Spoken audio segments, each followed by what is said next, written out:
Would you look at that? Years have gone by ever since the day I was born. Only for me to go and take a, what was it, 3 weeks long vacation? I don't even know, but damn, it was a long one. And I think it's been forever since I took a vacation like that. I traveled the world, or at least part of the world, but the world nonetheless. Oh well. Hello everyone and welcome back to my daily streams, except for the weekends, because weekends are sacred days on which no stream shall be allowed to exist. Hello and welcome every single one of you. Delicious Oni, Bad Aim, Raccoon, Nick Ferreira 123, or rather 123. Oh, how are you guys doing? How have you guys been doing after such a long while without streams and whatnot? Another said back on the job and Jean me daddy. And Bad Aim Kun says have a good time, Doug. That I did. It was a joyful, lovely time, the one that I had, which was, I don't even remember how long was it. It was what, a couple weeks, then another more, possibly. Well, 2 weeks and a half, if I am not mistaken. It was a long ass time that I was away from home. I forgot all about how all of this works, so bear with me if I start to go off the rails or anything. It's just me still trying to get the hang of how this whole streaming shenanigans used to go. Also, sound mixing is a science, a really weird science, because I am not sure if the music volume is good or not. I think it is, but it might not be. But either way, hopefully it works. And then it says 3-week long vacation, but you needed it, trust me, you needed fun, let your ideas gather. Oh yes, I had lots of fun and had lots of ideas. The gathering has happened.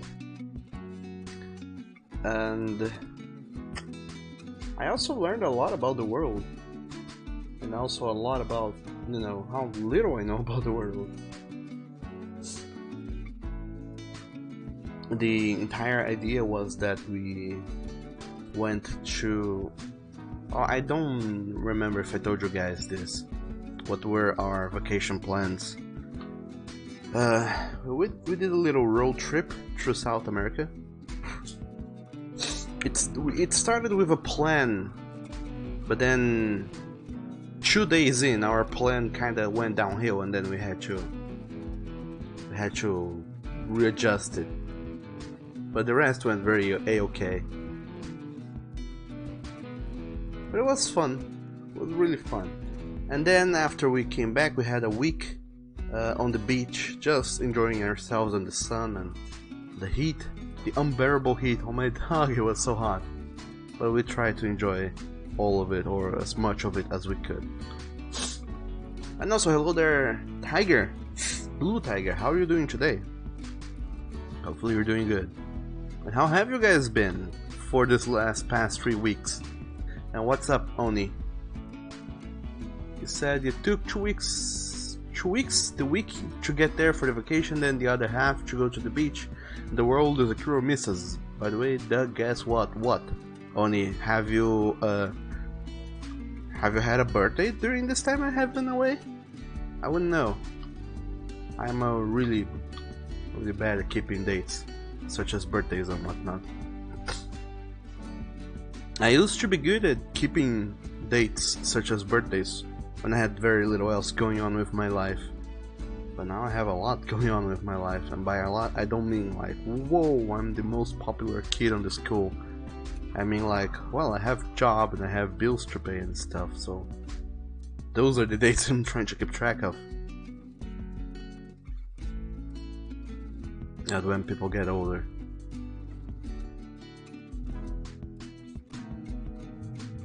And Bad Aim Kun, you are glad that I enjoyed myself. And Tiger says, good that you had a good vacation. Better believe I did. And Tiger, you're doing alright. That's great to hear. Hope you guys have been, well, not only that you guys are doing alright today, but that you have been doing alright for this weeks that I have been away. I could not. Me and my staggy daddy are renewing our vows after these 9 months. And going to adopt a small boy to make a family. Oh my doggone. That's such a huge responsibility you're taking on onto yourselves. Are you sure you want to do that? But dog damn, I'm happy for you. For you know, for being so on board with this whole I'm getting married thing. I'm glad for you. I'm happy for you. That's what I meant to say. I am all the happy things for you. So congratulations on you. But do not expect me to send any gifts. I'm a poor boy and I don't have money to send gifts over to you. But thanks so very much for subwoofing. For being a 9-month subwoofer. It's awesome of you. And that's what you said. But it's been 9 months being a subwoof. Yeah, that's a lot of time. A lot of stuff can happen in 9 months. People are born in 9 months. Lots of other stuff happened in 9 months too. Apparently cities are built and cities are destroyed, and lots of things happened in 9 months.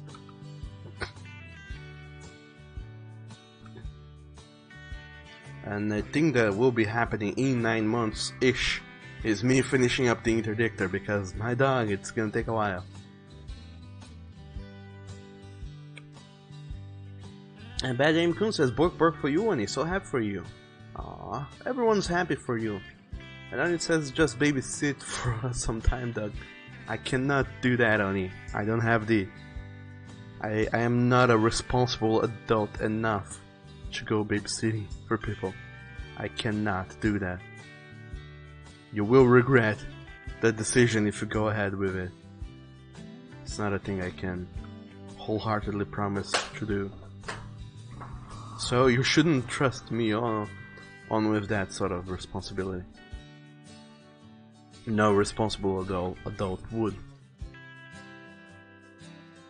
And Anya says that you're 1 month away from being pink subwoof to make neck your jelly. Pink? Don't you mean purple? And... God damn it. And the purple subwoof is only at 12 months, not 10. Or unless that's what you said. I don't think that's what you said. I don't even know, I'm so confused. But I'm scribbling random stuff here while I catch up with you guys. Because if you read the title of the screen, well, good for you. You are already a little bit ahead of the game. But if you haven't, allow me to let you know. Well, I won't tell you what the title of the stream is because I don't remember, but I will tell you about my plans. So, I told you guys a while ago how I wanted to go in and do a visual novel, then vacations happened. And now that we're back, I've been thinking, how the heck do I go about doing that? I don't know how to do it. I mean, I already did a visual novel once, but it was more of a self-dare, you know. I don't know if you guys are with this self-dare group. It's pretty much me going like, hey Doug, why don't you go and do this thing? And me, or rather a very procrastinating self with very little to do and lots of free time on my hands, would go and say, you know what, why the heck not? Let's go and do that. So younger me said, "Hey Doug, why don't you go and do a visual novel since you like those? Why don't you go and do one?" Then I said, "You know what? I'm gonna go and do one." Then I started up and I did a visual novel in 24 hours. I said, I'm gonna finish an entire visual novel in 24 hours, which I did. It was a very, very short visual novel though. It's like 3,000 words at most. And you could finish up the entire visual novel within 15 minutes, and within those 15 minutes get all of the endings, of which there were 6. So even though it wasn't like gigantic, it was still a self-dare. I said, "Hey Doug, I dare you to go and do a visual novel," but then I went and did. But like I said, I went with it with just lots of willpower and lots of, built up energy. I didn't have a plan, I didn't have anything, I just went and did it. But now, I want to do something a little bit better, something a little bit more concrete, which of course requires a plan, because it's not something so short that I can do within 24 hours. It's something that is gonna take at least a few weeks, at most several months, if not a year. So going on with a plan is the best thing you can do, instead of going on without a plan and just with a good attitude. It will get you a long way, but even then it will be a much easier path if you have a plan. And Nick Ferreira says you're so happy, your first time here. Oh my god, welcome to the stream then. Hope you're enjoying this, and if you are not, as always, let me know why you aren't enjoying the stream and I'll go about fixing stuff. And if you are, then tell your friends, because there's a chance they might like this too. Who knows? They might hate it, but then again, that's on them. Not on you, not on me. And Nani says, but Chandler got it at 10. Got what at 10? I don't think he did he? I don't even know anymore. My dog. So confusing, this whole thing. And also, hello there, Proto Stardust. Oh look, it's Douglas. It's been a while, how you have been? I have been good. I have been on vacations for the past 3 weeks. 2.5 weeks rather. I've been doing a lot of vacationing and taking shitloads of photos. According to my cell phone, I took roughly, I wanna say like 15 to 20 gigabytes of photos. And that's a lot of photos. Like, dog flipping them. That's a lot of photos. And all of them are mostly of the same thing. It's like roads. Roads for days. Because, like it or not, when you're in a road trip, there's very little else to see other than roads.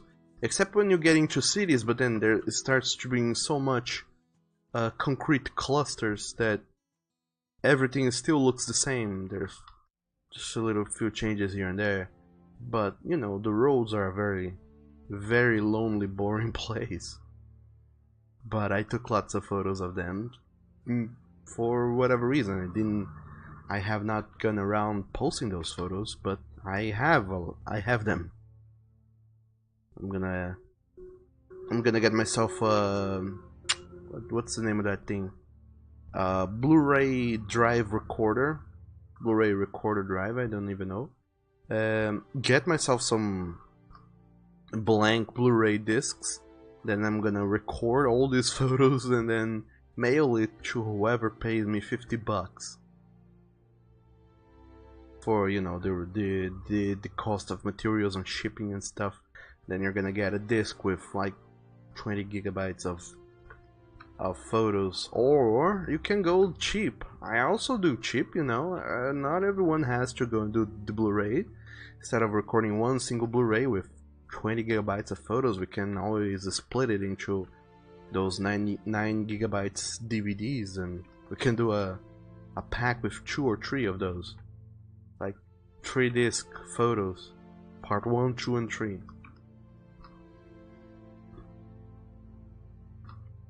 Or we can go even cheaper and I can make a pack with a single DVD, 4 GB of photos, but then I'm gonna choose only the best photos and I'm gonna reduce the quality, that's so they're not like 20 megapixels big pictures, because the hell, you can't even see anything in those sort of dimensions.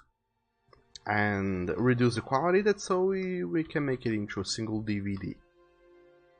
I don't even know what we were talking about anymore, but yeah, I have been doing good, Proto Stardust. How about you though?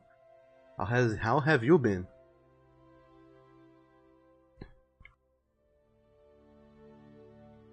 And Bad Aim Kun says that your boyfriend likes my accent, Doug. Oh, my dog. Do I have an accent? I mean, what the hell am I saying? Of course I have an accent. I have done the unthinkable.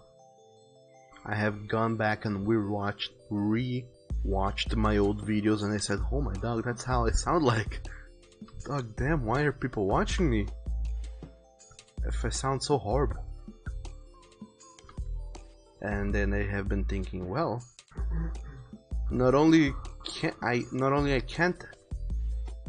do I hate my accent and the way I sound, but I also can't understand myself most of the time when I'm rewatching old streams, which means that I probably don't have a very good diction.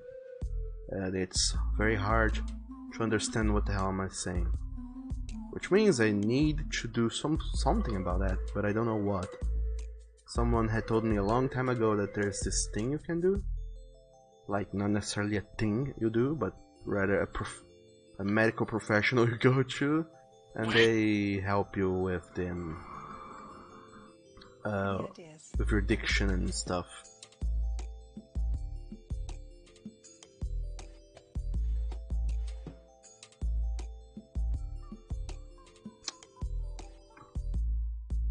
So that could work, but anyway.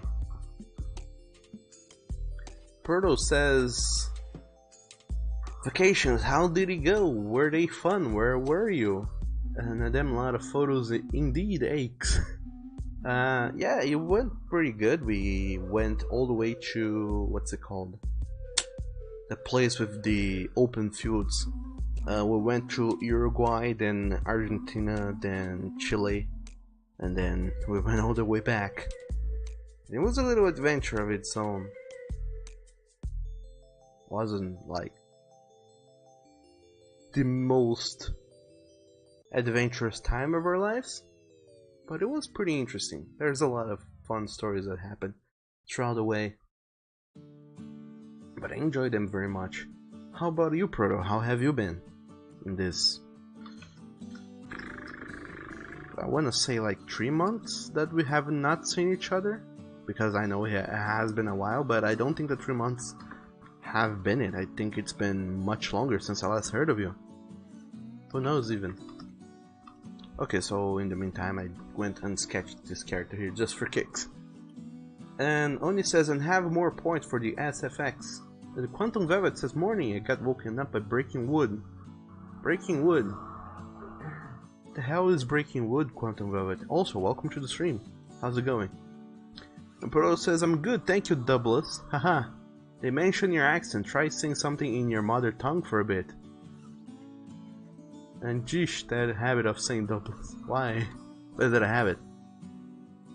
And I mean, I could say stuff in my mother tongue, but no one would understand me.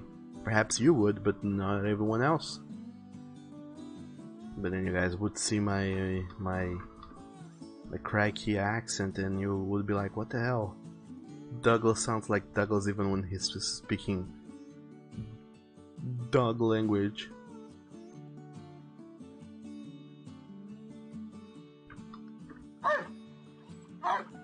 And Bad Aim Kun says, quack, I can understand you just fine. And Quantum Velvet says, no, your English is fine. Why, thank you. But I mean, my English is okay. But I mean that the way I say words, I say things kind of jumbled at times and too low, and I don't really enunciate vowels or syllables that well sometimes, especially when I'm playing games that get me frustrated, and then it's impossible to understand what the hell am I saying. But most other times, then yeah, I guess I am understandable most of the time. Anywho. Words.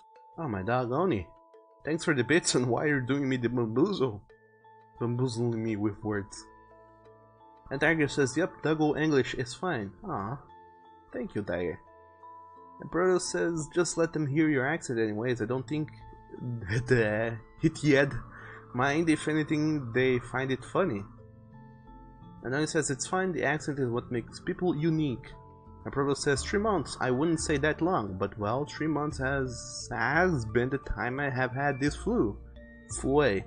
And you always getting better and then worse, never going away for good. Aw. That sucks. Sounds like you need garlic and lemon tea to get you going. And Bad Aim Coon says you speak better than some native English speakers I have known. My dog. Cuss, all these words are delicious words, and these delicious words won't quit. Oh my dog. Oni. Why you're trying to bamboozle me so hard? Thanks for the bits though. And Tiger, you agree with Bad Aim Coon. Have you ever heard English native English speakers who have worse English than I do? Because my dog, that can possibly mean that I have worse Portuguese than native speakers here have. Dog damn. Anyway, let's stop drawing over this guy and start actually doing something worthwhile. So, like I was saying, visual novel. Before I went into vacations, I started having ideas for a visual novel, and then I started talking to you guys. Some of you get really excited about the prospect of visual noveling, and I even went and talked to some of you outside of the stream to explain my thoughts and ideas. And I suppose that some of you have had have played my previous visual novel over time, and you saw what I did and how I did, and you were like, yeah, it's okay, the writing is alright, but the rest is pretty basic. And like it or not, it is. And I have also, during this time I have been away in vacations, I have been experimenting and trying out other visual novels that have been highly praised by pretty much everyone. And I thought, apparently there's a lot of visual novels out there that people really like for the writing and stuff. But then when I went to play them, I noticed that they are pretty much the same as every other visual novel ever.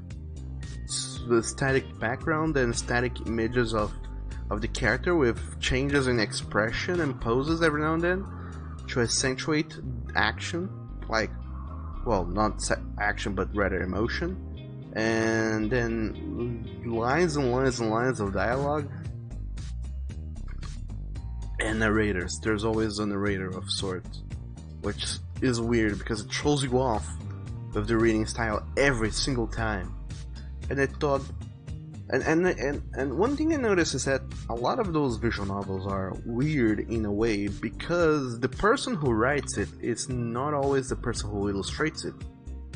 So as a writer, you're limited by how good an artist you have, or how much you are willing to pay for a visual novel artist to illustrate your visual novel. And as an artist, you are limited by how well you can write. And as both a writer or an artist, you are limited, on top of that, by how good can you program programs. Or how good can you process processes. Not everyone is good at programming, and some of us, myself included, have never really dabbled with programming at all. I know like the very basics, and that's not enough for programming a visual novel, especially if it goes a little bit beyond the basics. Because RamPy, which is the visual novel program I want to use, it has a very good documentation. It is very simple and easy to use, but if you want to introduce a few more complex things, which I kind of want to do, to differentiate my visual novel from others and make it more interesting for me, which then hopefully will make it more interesting for everyone else experiencing it, I want to, well, I will need to know or understand a little bit better notions of programming.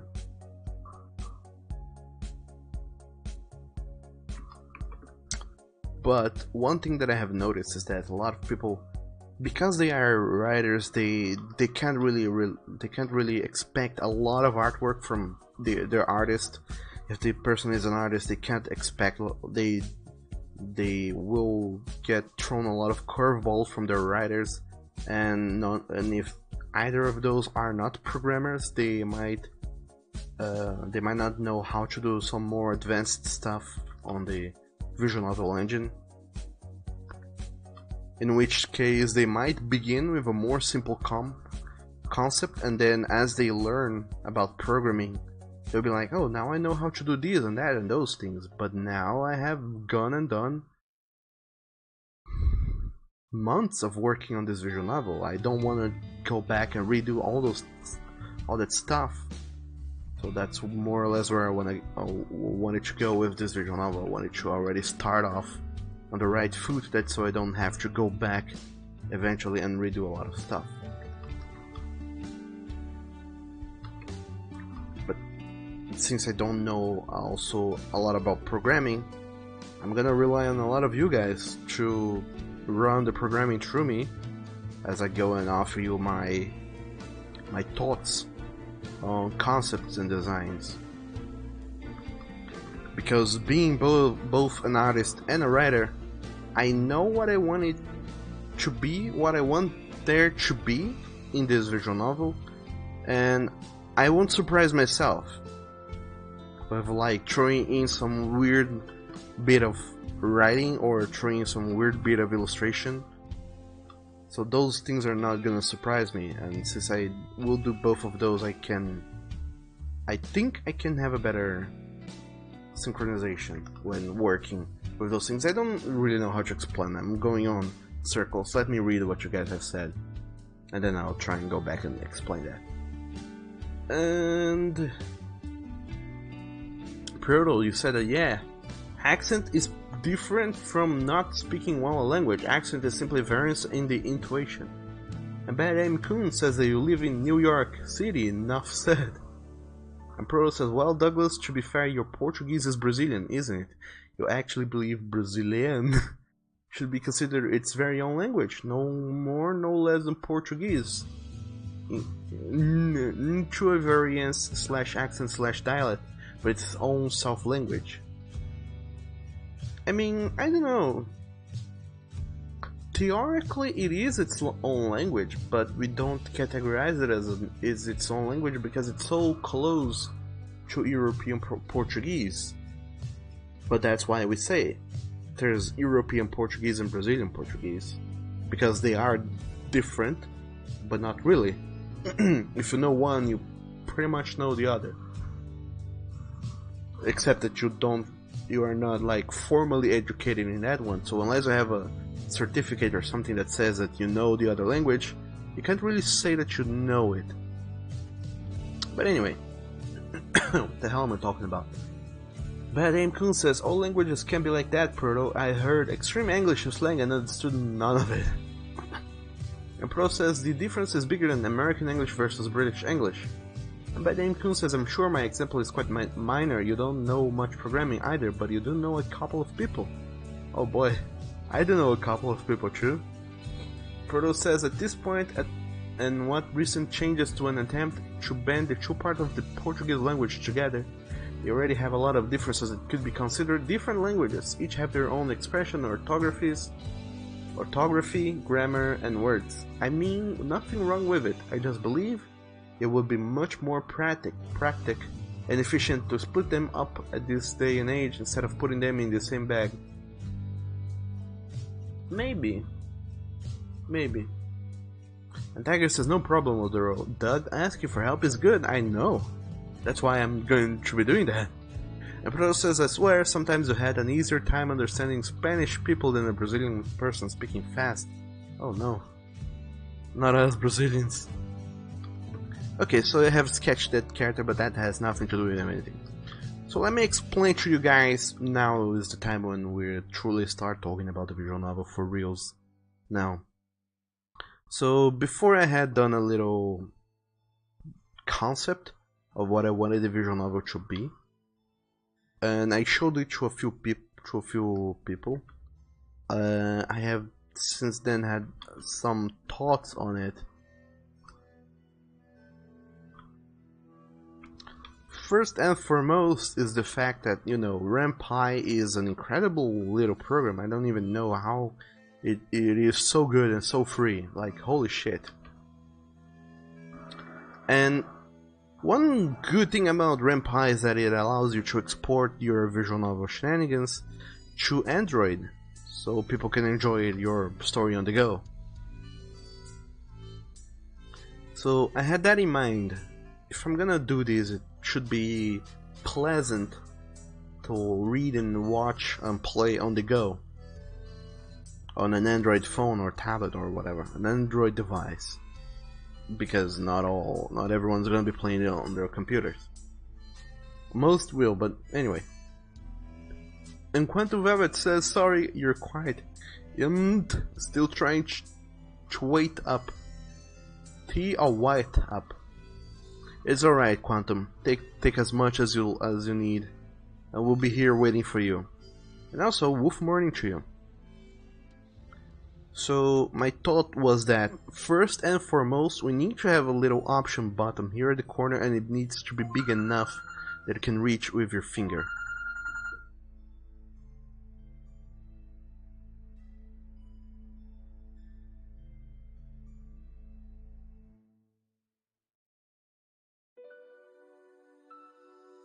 So there's like the cog icon that people use for configuration. Internationally, people use the cog for configurations when doing game shenanigans. I don't know if I would go with the cog or with the more modern 3 dots or the triple line. Either works, really. But we need to have a button here at the corner that's like, hey, if you want to save your game, if you want to access the options, whatever the heck you want to do, there's a button in the corner for you. I wanted to have them like coupled up in a group of 6 here, 2 by 3 in the bottom right corner, but I realized that one design thing I wanted to do would not allow for that very much. And also this icon should be a little bit smaller, but being a single icon would allow people to go over there whenever. Because Rampai is cool, whenever you press the X or options button, it doesn't go straight into options. It opens a menu with all the options, and then on the corner there's like save game, load game, new game, exit and stuff. So having those there, like having one button that access all options, is amazing. So I don't think we need to have a button for saving the game, one for opening the log, one for doing this or that. Having just a single button is good. Actually, maybe having a button for log would be interesting too. Actually.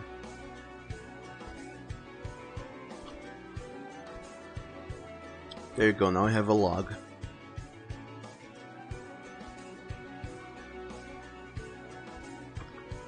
Yes, I know, I'm too witty for you. Like my dog, that is a straight up log. Bad Aim Kun says that cog is a classic icon for settings, and Quantum Velvet says also, isn't there a way for HMTL? What? I think it's the other way around. It's HTML and CSS to set up a page that is phone friendly. I have no idea. I thought of doing this with RamPy, and RamPy doesn't use any of those languages you said. And Onion says, if you remember, some visual novels do a generic character A to Z, depending on the scene. They make the character body, shadow out the eyes, and keep the mouth active, but leave them as a white or black for a character. What are you talking about, Oni? I'm not sure what you mean by that. And Quentin says, wait, visual novel, not webcomic. Okay, you're still not here yet. Wait for you, Doug. I will, Quantum. No, don't worry. And Oni says he's been thinking about this after he finished TCM series. What is TCM series? The Cat and Mouse series? What? And oh, the Call Me series, gotcha. And Bad Aim Kun says right click works for some visual novels. RamPy is Python, and Oni says, and during his personal project Introductor, you will never get that name right, Oni. But anyway, so I had this thought, and I was thinking how to set up the heads-up display, how to set up the visual interface for this visual novel thing. One thing I had in mind was, well, one real big inspiration I had was Persona 5, or rather the entirety of the Persona games. What do? They have like the text box here for conversation purposes. So whenever a character is saying whatever, there's this text box in the middle that shows whatever they are saying, and depending on the Persona game you're playing, they have a distinct visual style of their own, which may or may not be there. It's crazy and it's out of control. You guys should go and see it for yourselves. There's a text box in the middle, so there's gonna be the name of the character, and there's gonna be the text. I'm sorry, my dumb autocorrect and my method of trying is hard. Oh my dog. Oh, it's alright, Oni. And also, thanks for the bits. So many bits for a single day. And Quantum, you always loved the Persona 5 text boxes. So did I. They have so much style going on for them. Those little things. I really enjoyed them myself. But anywho. So I thought about having like a text box with the name and maybe set this up better in a way that, you know, I can do. Then the text going on and those things, they are, even though they are visual, there's a lot of coding going on with them. So if I were to go into RamPy, in fact, let me change the thing here. Set it to capture the second display. Now your guys are gonna be able to see my entire display here. Same thing. Let's hide here the settings for real quick.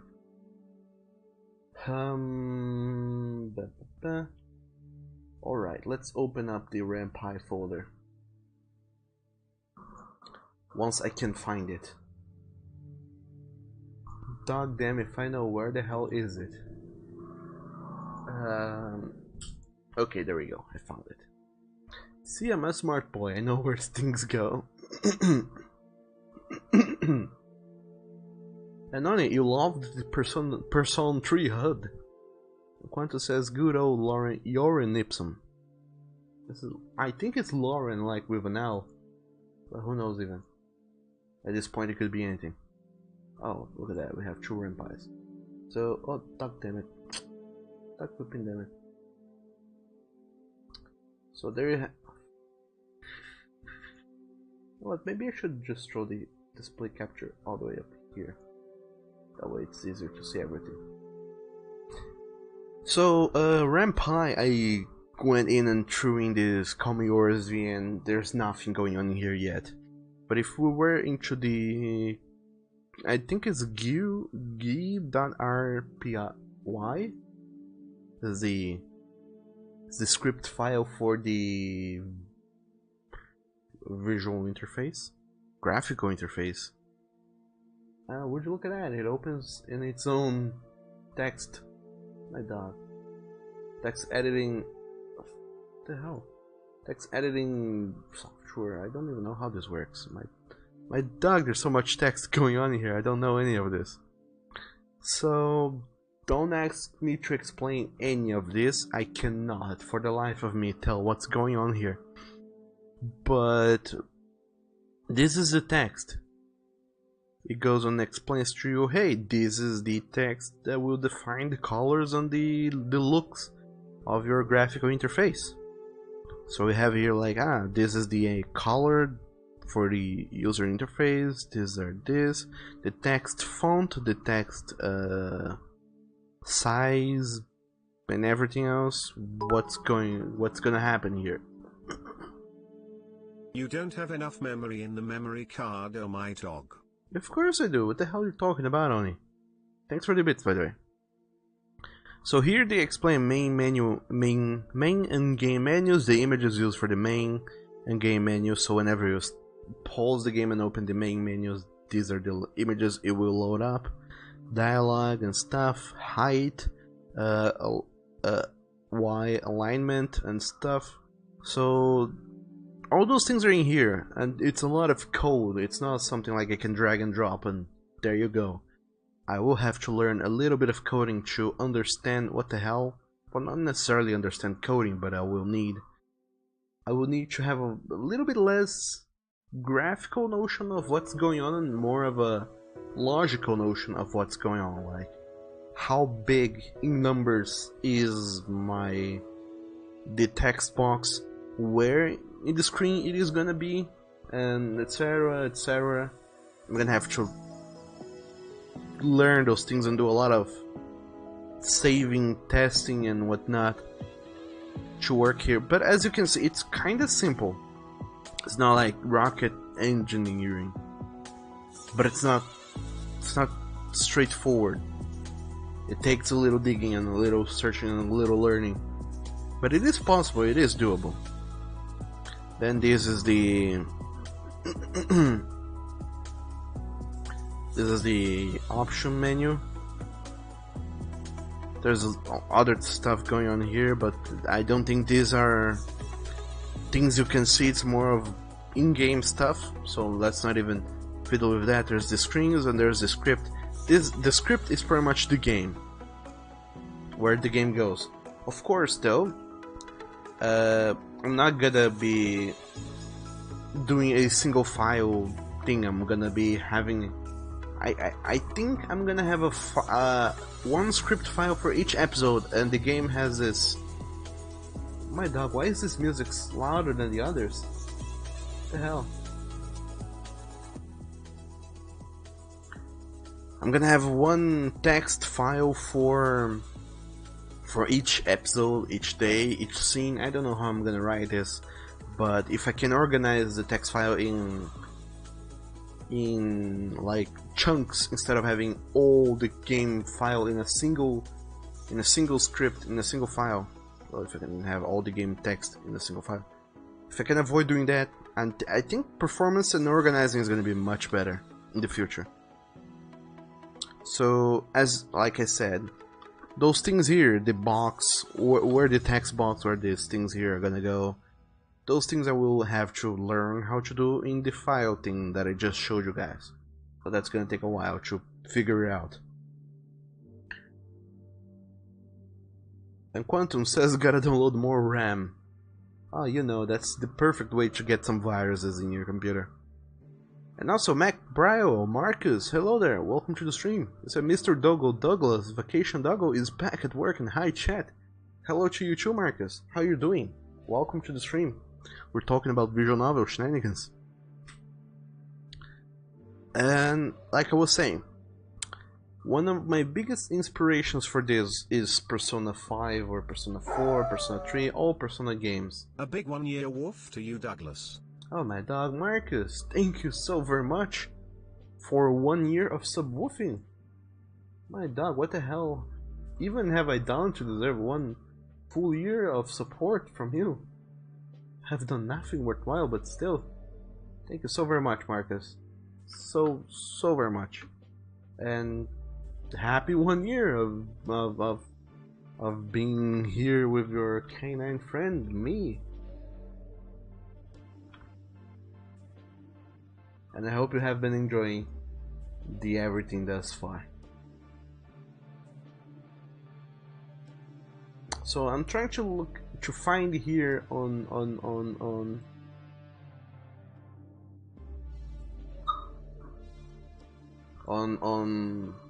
the internets, and I have just found it. That's just me find out the rest of the shenanigans here. The files, and we're gonna let me blow your minds a little bit. There we go.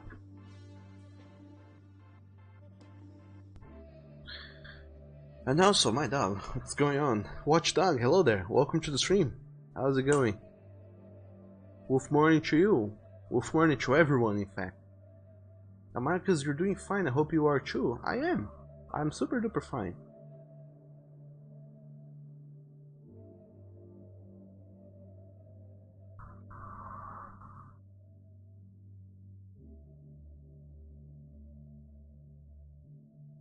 And Oni says, I don't know why. We don't know why what, Oni. And Tiger says, also, Oni is right, 12 months is pink, Doug. Is it? I thought it was supposed to be purple. Maybe I never really looked into it too much, but yeah. Pink and or purple, whichever one goes. Oh well. And Quentin says, you are here as a viewer, you don't need to grade everyone. I mean, whatever you guys want to do. If you want to greet people, then hooray! Greeting people is fun. You get to experiment all sorts of shenanigans. You can always say, hey, how's it going? And you can always go also other ways and say, hey, how's it going? Have you felt anything weird with your balls today? And, you know, just throwing random quips at people and see how they react. That's a nice way to experiment things and, you know, test the waters. And, you know, hopefully some people find the situation interesting and laughable. Sometimes they won't. Who knows? And then he says, Doug said 12, you said 10.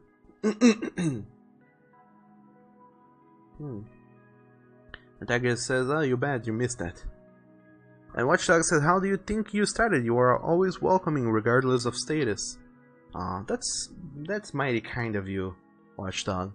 Welcome to the stream, by the way. How are you doing? And anyway, here it is. Persona 5, my big inspiration. So as you can see, let's break down the Persona 5 user interface. So over here in the corner we have like a date thing. So what would we do in that regards? I wanna to have here like not necessarily a date per se, but something that indicates how far into everything you are, like episode 1, chapter 1, I suppose? Let's say 3. And then kind of like whenever it starts to show here big, like episode 1, chapter 3, and have it big that so people know, oh okay, I have reached a checkpoint of sorts. And then have here in the corner like kind of like a sum up here in the corner, so you know more or less where you are in the big story, or not even have that, like that people kind of find themselves in there. But I find that having some sort of stuff somewhere telling you where in the story you are, it helps people not get lost. Or do the classic visual novel shenanigan that is have like, day 3. Now you know what day you're playing. Who knows? Whichever works. And Quantum Veva says that that's the spirit of a true doggo. Right you are about that, Quantum. Watchdog says you're doing alright. Better than last week. What happened last week, Watchdog? Hopefully nothing bad. Nothing too bad. And Watchdog says, how are you, Doug? How was your time away? It was fun. I went to all places in South America. Not all places though, that's a lie. I went to most places in South America. Which is also a lie. I went to a few places in South America. Now that's the truth. I went to 3 other countries and we barely even stopped at one of them. But anywho, On, you said that you had a dumb idea, but in Sudorica Sunset, after the end of each episode/chapter, there is always the same character who is a narrator, narrator, or the one that set up the prologue and epilogue as a quick summary and I wonder what's going to happen, but there's other things going on, let's check out, see the next chapter and see. Kinda like Venus and Catherine. Yeah, that could also be a thing. I mean, that's the fun part of this story that I'm writing. Nathan, the cat, is a writer, so it would make sense that he would go and record in a diary of his own what happened. So at the end of each episode, chapter, we could always have Nathan himself go and say, this, today in my life, this and this and this happened. Although this story is already Nathan going to his shrink and talking about things that happened in the past, so it's always going to be recapping. He's already retelling of his story, which is weird. I don't know. I had some other thoughts for it, but I don't know if that will work out very well, because writing branching paths a story is hard, and I don't know how well I can go about doing that. But anywho, let's break down here the dialogue at Persona 4 5, the graphical interface of Persona 5 a little bit more. So here in the middle we have the text box, so I can see what the character is saying and who the heck is saying the thing. And then here at the corner we have a delicious close-up from their faces showing the character saying the thing that they are saying. So that's my idea, to have a character here in the corner saying the thing that they are saying, which is already a huge differential from other visual novels.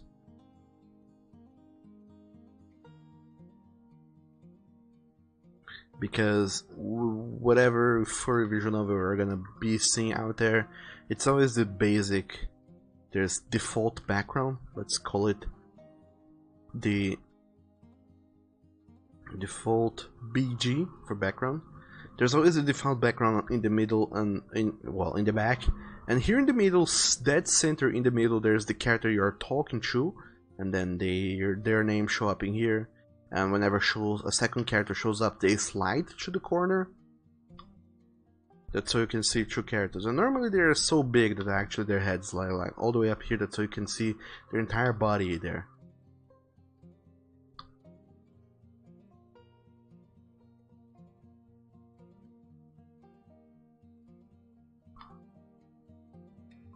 And that works. It's simple enough to do.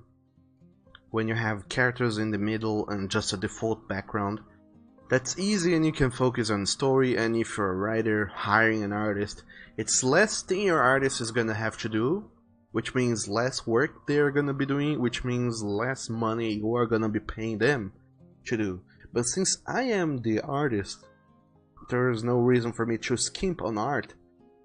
So the heck, I can always say, hey Doug, go and draw more things, and I'm gonna say, sure, why not? I can do that. So I have had the mind of doing kind of like Persona, having the character in the corner, a close-up of their face, and that's how you know which character is saying what. And if we have Nathan, he can just show up in here, tell things without necessarily without swapping the character who's talking to him, or we can have him on this side of the screen, like whenever Nathan is answering, he shows up in here with his that expression like, huh, like, huh, things have happened. This is Nathan, by the way. This is a tiger cattle. And he shows up in this corner, but I don't know if he's gonna show up in the same way or if he's gonna be in a different window, kind of like just to showcase how we're kind of like Persona when the main character has an option to say something, the screen will kind of go black and he will show up here in the corner, and you get just to see what options he has. So maybe something like that. I had thought of doing something like that, but I think that that's gonna be incredibly hard to do. Who knows even. But anyway, either he shows up in this corner or he doesn't show up at all. One or the other, whichever works best. Then, but then you think, hey, Doug, are you gonna have a default background in the back and then have your character in the corner, whereas you can have them dead center and be huge instead of being just a little speck of a character? Well, that's the thing. Persona 5 doesn't need to have default backgrounds because they are rendering in 3D this whole scene going on here. So you can see the characters where they are, what background scenario they're in, what's going on. Characters have movements and animations and interactions. So that helps show you what is going on. So you don't need a narrator saying, and he walked away, because you can already see the character just turning around and walking away. And I thought of, hey, can I do something like that? Can I do something show instead of telling people what the heck is going on? And I decided that I can. And that's the genius part of my plan here for this. Whenever there's gonna be a scene in my visual novel, I want this scene should be kind of like shot from a wide angle where you can see everything. So say for example, it's gonna be Nathan in the shrink office. So get a couch here in the middle, and you get to see Nathan's head because he's laying against the couch, and you get to see the from here you get to see the chair that this shrink sits at. You get to see the entire back room of the office. You get to see the door and the window, just because. And then I'm gonna have little animations, like think very stop frame, like very low frame rate animations. So it's gonna be this, and instead of having a narrator saying, and he opened the door and he entered the room and he walked to his chair, sat down and looked at me with an inquisitive eye, I'm gonna just have like this background, then the door is gonna open. So kinda like what I did from the side views. The door is gonna open and we're gonna see the shrink go in, then the door is gonna close again, and then we're gonna have like a stop motion, very low frame rate stop motion, with the shrink doing a little walk cycle. So he does one step, he's there, the second step is like already here, the third step he's here, then the fourth step he's in his chair, and the fifth step he's already sat down in it. So in 5 frames pretty much we can have this animation going on, and to really help enhance the entire animation on what's going on, that so you don't have to just look at the pictures without anything else. I'm gonna look around in the internet for sound effects and have like walking sound, like, you know, shoes tapping on wood floor, like tap tap tap tap, and then I don't know, a sound of something lowering itself on a couch. There has to be a sound for that, and then I play that sound when he sits down and change the picture, and then when he sat down, then his face shows up here in the corner, and then he starts talking. So that's my idea. Instead of, you know, having default backgrounds, I want to have the little sprites, very simple sprites too. I don't want them to be very detailed. I want them to be simple enough that I can do a lot of them. Well, for some scenes at least, not for the, you know, the money making scenes.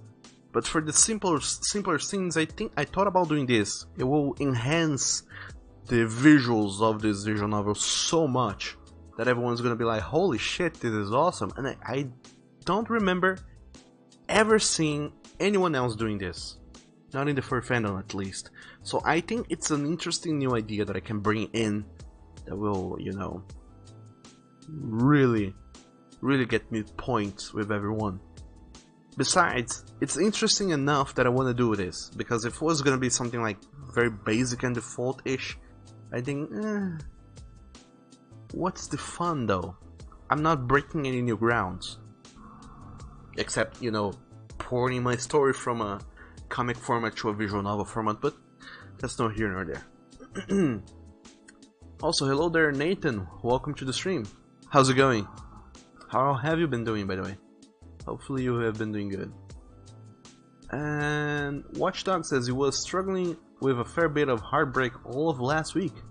You said it a couple of times, but you think you are in a better spot now. Oh no. Oh man, I'm sorry to hear so, Watchdog. I hope nothing too bad have happened with you. And Anya says, beginning of the episode, Nathan, well, I don't recall much, but I have the recording of the stream gave me. Well, here's cassette 1, audio file 1, that sounds already too complicated. Also, I don't think it fits the narration I have in mind. I will show you guys the text I have written so far, that's so you guys can see what's going on and how that's gonna work.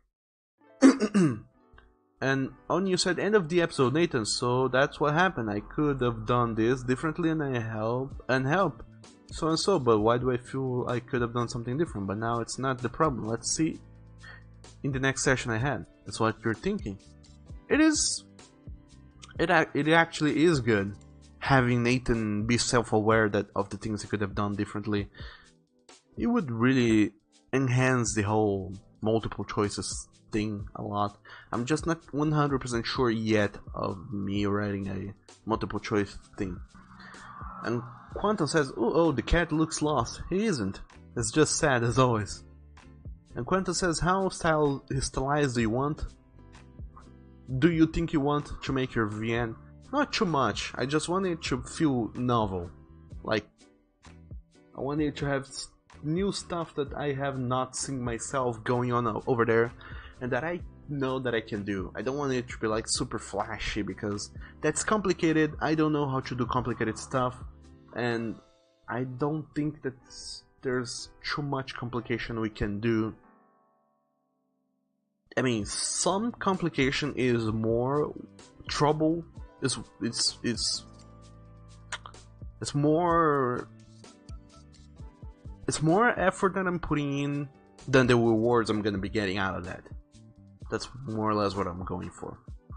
And then he says, but I don't know, your ideas are kinda dumb. They're not. So kinda like what you did from the side views will show you. Please do show me, I don't know where you have show what. Okay, there we go. Yeah, kinda like that only. More or less. I don't want one character facing the other. I want them facing the camera, the viewer. But yeah, have them on opposite sides, just so you know who is talking. But have them always facing the viewer, because that works a little bit better. And Bad Aim Kun says, sounds simple. You're sure Rampire has a way to show or hide specific images? I know it does. Problem is, decoding for that is gonna be incredibly annoying. Because, you know, one thing I can do is save the full picture of the screen, like with transparent pixels all around, and just have the character in the spot I want them to be. Or, which kinda forces me to go and do one picture per frame of the animation, or I can have like a simple picture of the characters and then you move it around using, you know, X and Y coordinates, which is easier, takes less size in megabytes for the whole file of the game, but that's more labor intensive in programming, and that's the part where I lack the most. Programming. And Sam says, hello there, how do you all do, Mr. Douglas and everyone? Hello there, Sam, welcome to the stream. How's it going? How are you doing? And Nathan says you can make one frame for one text. What do you mean? One frame for one text. And Sam says, so this is Douglas being a game developer. Sounds interesting. I'm not being a game developer per se. It's more so of doing a small project. It feels like it's a game because theoretically a visual novel is a game. In theory and in technicality it is a game, but I don't see it as a game. I see it as an experience. Because you don't have to be an experienced gamer. You don't have to be a gamer whatsoever to experience this. So I'm not tackling this as a game, I'm tackling this as an audio-video experience. But anywho, welcome to the stream, Sam.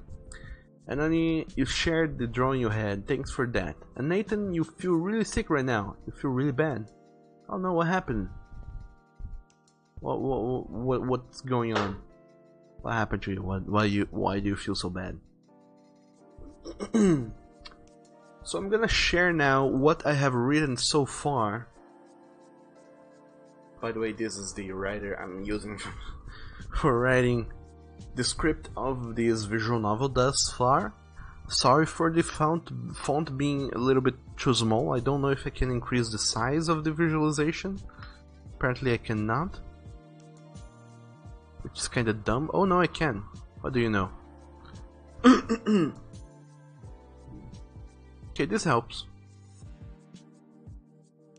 Well, 300 sounds like a little bit too much. Anywho, so the idea I have thus far is to have one line of text here, as far as I'm writing. Each line break is a line break in the game, so it's a new screen. So anyway, it's gonna begin like this. Like I said, I don't want there to be a narrator saying, they entered the room, they looked at me with that way, they acted in a certain way, they did this, they did that. I don't want a narrator. Because it always feels disconnected when you have a narrator that says, you and the Bradley went to the coffee shop. And then you have the character in himself think, I went to the coffee shop with Bradley, it was fun, he told me of the stories of his past. When you have your character think to himself and you have a narrator explain what's going on, it kind of feels disconnected, and I have seen that problem arise with another visual novel that I have been experiencing this past few days. Also, by having a narrator, they would be saying the actions themselves, and like I just showed you guys, I don't want the action to be told, I want it to be shown, the actions, the movements, etc., because I feel like it will make things more interesting visually. So with that in mind, I wrote this little script without a narrator, so everything here is just Nathan thinking to himself. So he's thinking, I'm mindlessly unshitting my thumb's claw in and out, and again and again. It's the best way I can do to avoid tapping my feet on the carpet. Ludwig has called my attention to how much I do that, along as to how I keep twitching my nose, or how I keep unshitting my claws. Even after all this time, I still feel oppressed coming here, telling him about these things. Come on, Nathan, you're seeing a shrink to get better. Telling him stuff and coming here are part of the deal. And then yeah, but it still doesn't make it any easier doing it, you know. And then Nathan himself gonna says, great, now I'm having a mental conversation with myself again. Guess I really needed this. So here isn't pretty much Nathan explaining what's going on, it's more so him being aware of what he's doing and talking to himself as a character. So he's aware of himself, but he's not necessarily aware of things happening around him. And then here, just throw this in here, like as a reference, to know when the shrink enters the room. So he's gonna enter the room, and this is gonna be his line. He's gonna say, sorry about that, now we can begin. And then Nathan thinks to himself, come on Nathan, you can do this, he's here to help, not to judge. And then he goes, walks around, sit down, And Bad Aim Kun says it still doesn't make it easier.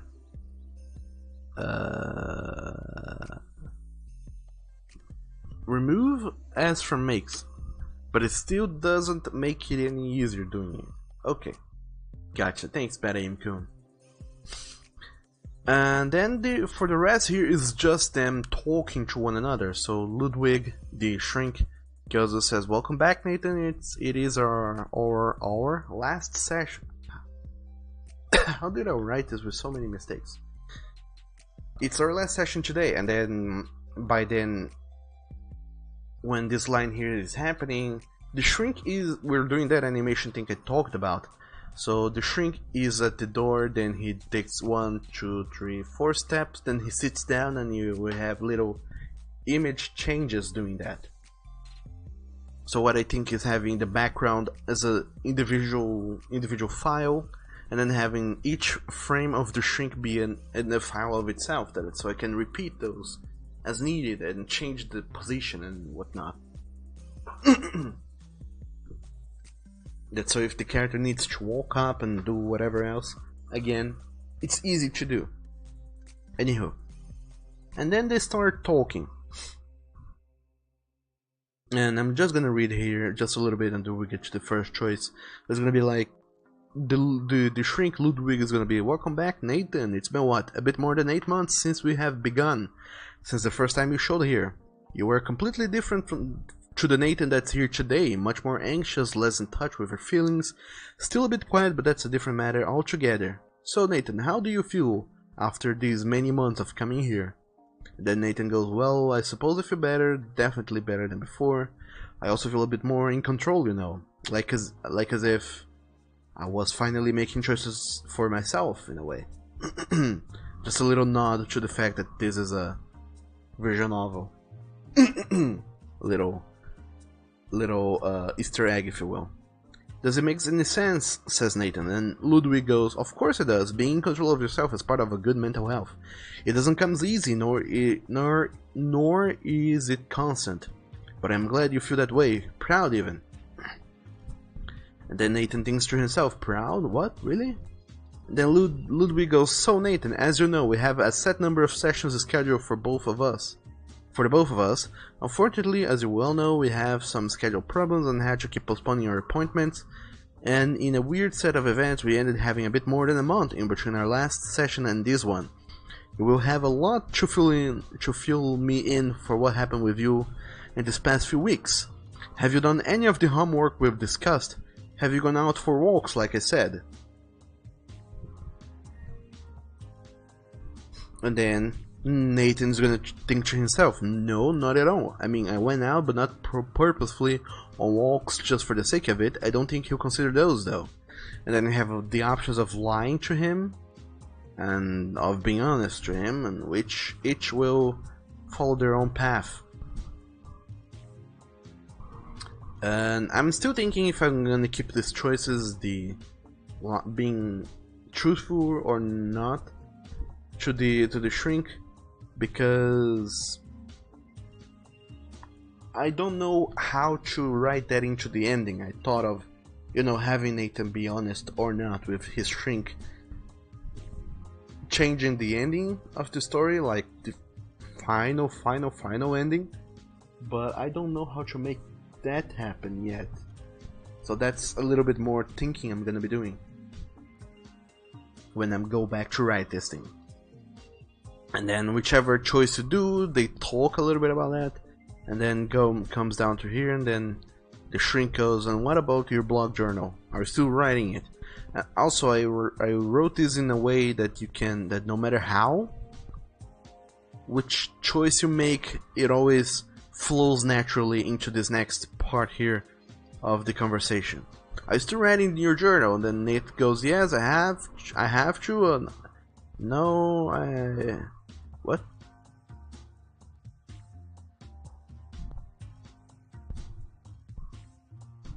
What? I don't know what's going on here. I wrote something that makes no sense, but anyway.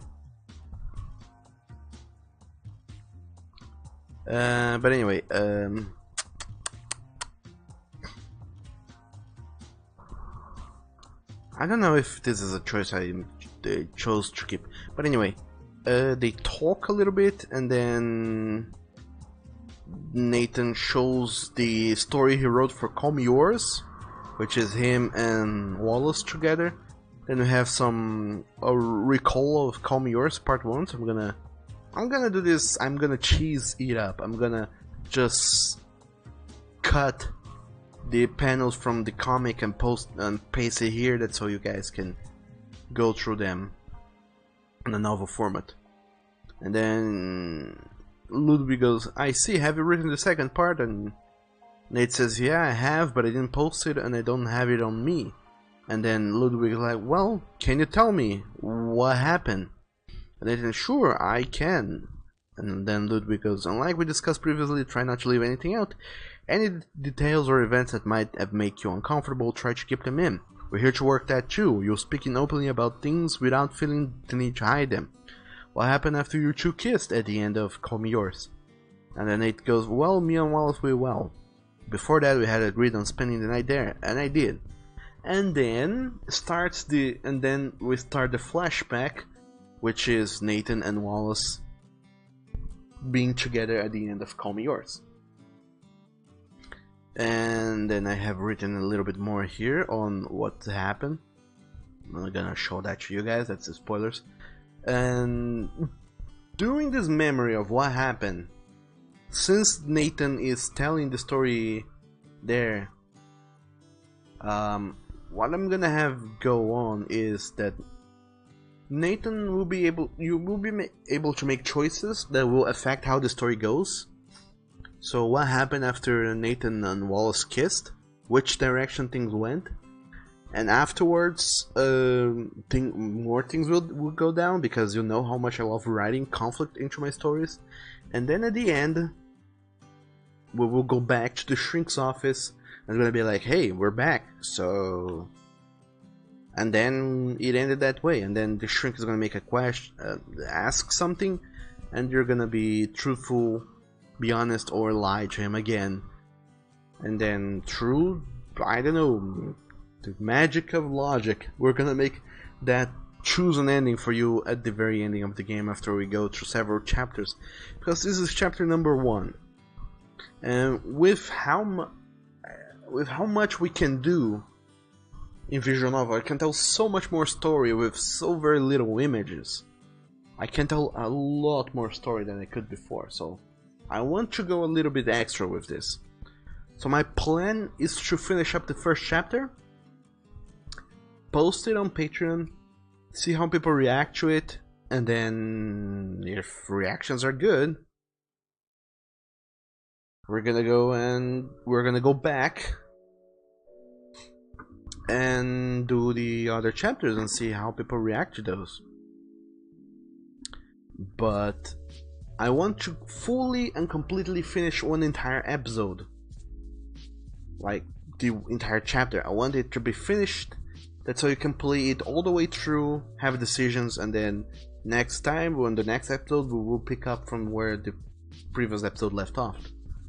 That's so I can release an entire big chunk of story with branching paths and whatnot, and it will feel fulfilling, but you know it's not the end.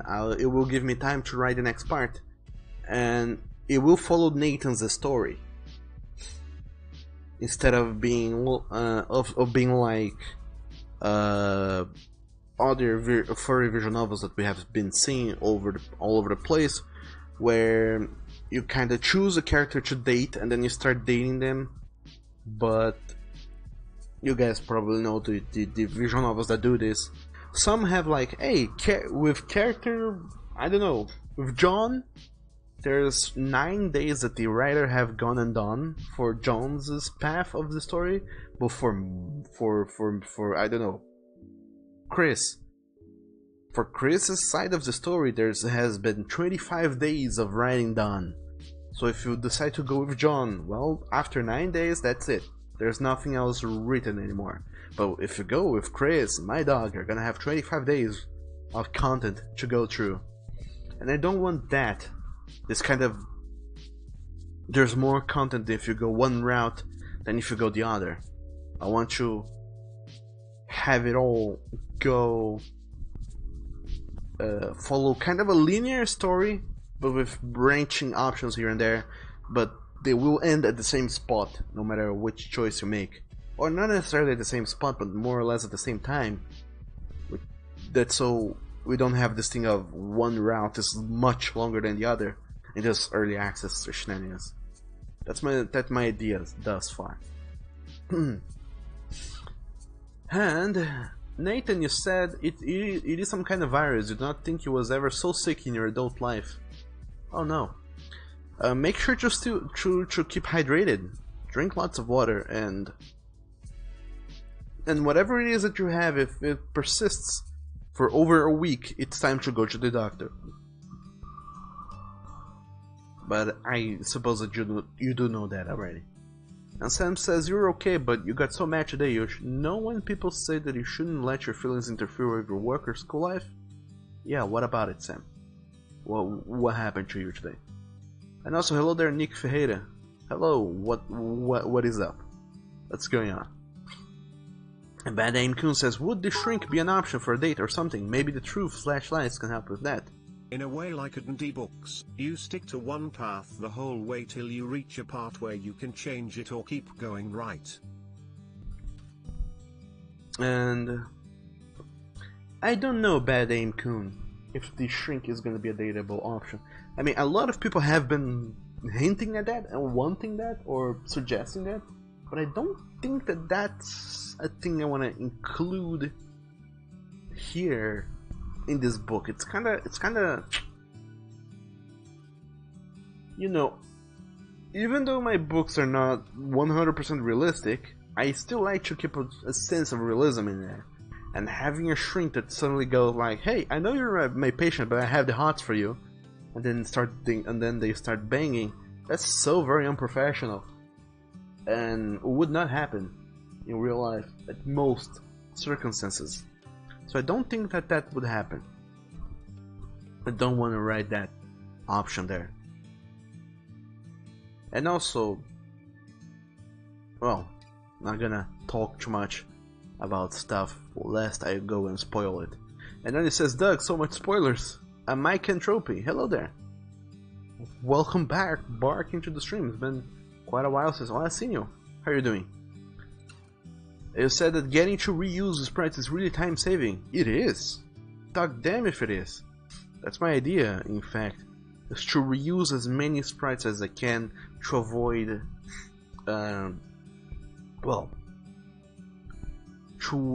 having the file be too big and the art part of the whole thing be too laborious. And then it says you'd pay for an animation so you'd get more practice and cash for it. Aw. And Quentin, you said you'd pay to get paid. I don't think that's how it works. I think you are thinking about retirement. You're paying money now to get paid money back in the future. But that's kind of like you're leaving time out of the equation. But anyway. And only thanks for the bits, by the way, and you said that like a Dungeons and Dragons books? Is that what you mean? You choose one path the whole way till you reach a part where you can change it or keep going right.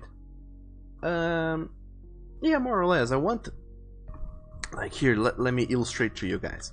I want the story to start like here, for example. Then you have a choice, then this choice have 3 choices, and then this choice have 2 more choices, and then this choice has choices, and then this choice has more 2 choices, and then this choice is like choiceless, and this choice here has more branching paths, and this one, whoa, it branches to other 4 goddamn choices. Include it as a joke. When you choose the option date him and he says I'm flattered but doctor-patient relationship is strictly prohibited and I'm already married. Anyways, let's continue with your session. Yes, I could keep it in as a joke, honey. I mean, goddamn, that would be very unprofessional, but anyway.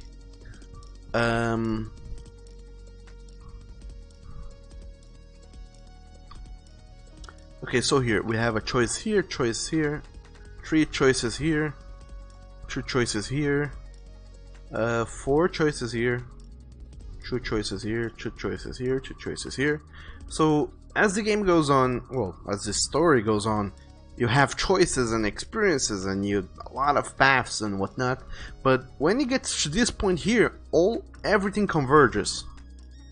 So no matter what you choose to do, the story goes back to the same spot, so the next episode can start from the same place, and then more choices. Except that now these choices here, they will reflect in a way. So like, because you chose this thing here in the previous episode, this thing here is gonna take this path instead of going to the original path and whatnot. So that's gonna take a lot of writing, a lot of thinking, but you know, it's possible. It just requires expertise that I don't have. But I think it will work somehow, somewhere. And Quantum says, but at least you got paid. And Bad Aim Kun says, D&D is very customizable in that regard. And only says, included as a joke. Also, thanks for the bits, by the way. When you choose the option to date him, and he says, I'm flattered, but doctor-patient relationships is strictly prohibited and I'm already married. Anyway, let's continue with your session. Yes, there could be something like that. I don't know, though.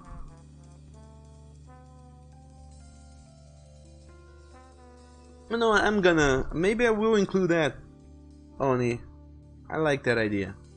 And Kit Locke, hello there, Kit. Welcome to the stream. How's it going with you? And you say, hey, making a visual novel, not necessarily making, I'm still kind of talking to people what I want to do. This is the devlog of me explaining my ideas and whatnot, and hopefully with the remaining 2.5 hours get to start doing something. But who knows? It's a plan, and it's starting to get emotion. I realize now that I know so very little about doing programming and stuff. But who knows, let's see. And Mike and Trope says, would you be using RenPy or Unity? Definitely RenPy. Unity, I mean, RenPy is a visual novel engine, so it already comes with the whole visual novel text choice thing by default, whereas Unity doesn't even come with a text engine by default. I mean, you could always go and download some add-on or a little plugin to do that, but still, it works on such a different level than RenPy does that it would take me learning an entire new thing to do something that I could do already by default on RenPy. So I don't, like I said before, it's much more trouble and effort than the reward is gonna be. I'm gonna spend a lot of time for too little reward. So no, not Unity, not today. Maybe in the future, who knows. And Quantum says, is this Detroit becoming human? Maybe, who knows. And Quantum says, your master plan, so to speak. Kinda. I don't have a master plan. I'm a noob myself, so I don't have a plan whatsoever.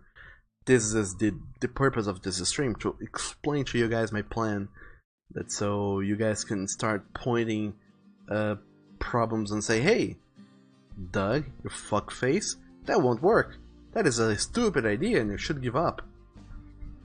But luckily that has not happened yet, so I guess I'm going in the right direction in a way or another. But anyway,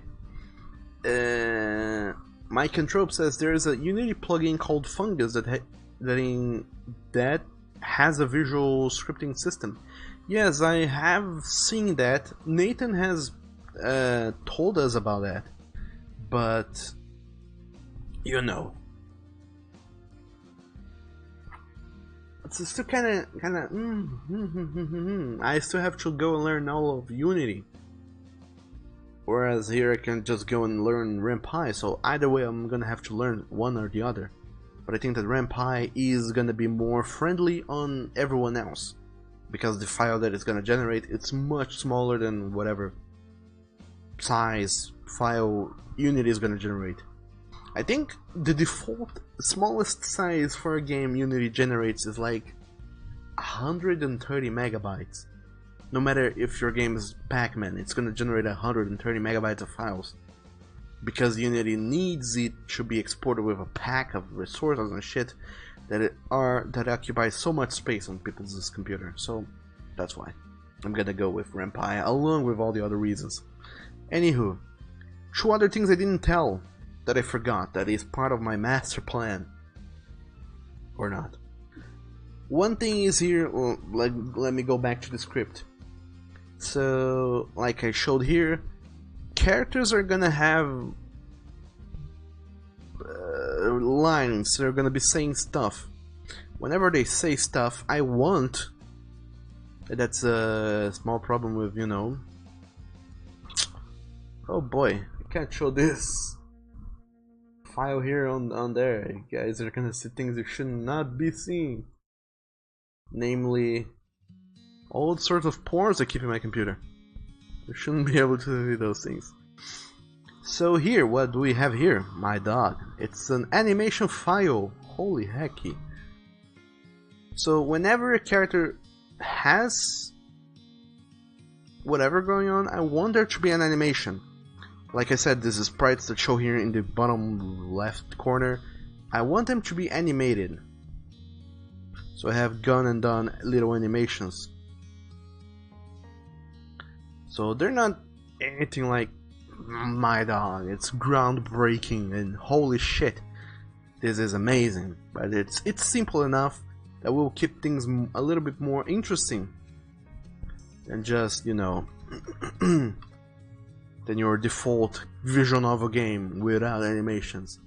So having little animations, I think, will make things more interesting and keep people more, wow, it feels so good and feels so cool and feels so nice if we have little animated things going on. Of course though, there's always the chance that people will think, nah, it looks awful. Because people have already gone and said, hey, I don't think that your animations look very fluid and shit, but eh. Like I said, I could go and spend some extra time trying to make this thing look better, but that would be more effort. I would be putting in too much work for too little reward. And I think it works already like this. Maybe I just need to change the pose and whatnot. But anywho, let me break this thing down here so you guys can see what the heck is going on. Also, on top of, you know, each line having a character, well, not necessarily each line, but lines having characters with an expression and being animated, so you can see their mouths opening and closing, their eyes blinking every now and then. And then once the line is finished, they just blink instead of talking. When there's no line going on, no text going on. I also want there to be little sound barks whenever a character shows up. So whenever a character shows up for the first time or they change the expression, I want them to go like, ah, aha, huh. So just little, you know, little noises that they do to make it feel a little bit more alive. And, you know, getting people to record voice files for me shouldn't be too hard. I'm sure. These are my last bits. Thank you, Oni. Thanks for giving me so many bits. You're such a lovely boy, you know that. But yeah, I want them to do little noises like, huh, and then start talking. Because, you know, voice acting is gonna be too expensive to find friends and people who are gonna voice over all these lines, but at least I can have little sound barks to make this thing pop out and feel a little bit more alive. It shouldn't be too hard to get that going on. I don't know why other people have not done this, though. It's not that hard, it's not impossible. I guess a lot of people just don't want people with low quality microphones recording voices and then throwing these things in. because whatever little features you add is more work that you are going to have to do, and people don't really like doing work, you know. Anywho, so here we have the shrink, and he's all in bits. This is how I make the animation go on. So he has his eyes, and they're actually just this. The eyes are just a little drawings that go in there on his face. And same thing with the mouth. Each mouth is just a little bit of a little bit of drawing that kind of fits in there, kind of like a Lego block. And if you take them out, you can see that this is the character, and these are the movable quote-unquote elements going on with his face. That's how they fit. And that's what I want to do. I want to have a file that is like just the face with nothing else going on, and then these movable quote-unquote elements on a different file, and then to have the animation going on and just swap file, like, I don't know, mouth 1, mouth 2, mouth 3, and then, I don't know, there must be some sort of code you do that you say, now change mouth 1 for mouth 2 for like 1 frame, then change mouth 2 for mouth 3 for 1 frame, and then do that like 20 more times until the animation cycle is done. There must be some sort of coding that does that. Same thing with eyes. Eyes 1, eyes 2, eyes 3. I think this is possible, and this is doable. I just don't know how to do this on coding. That's part of what I'm gonna have to find out how to do as well.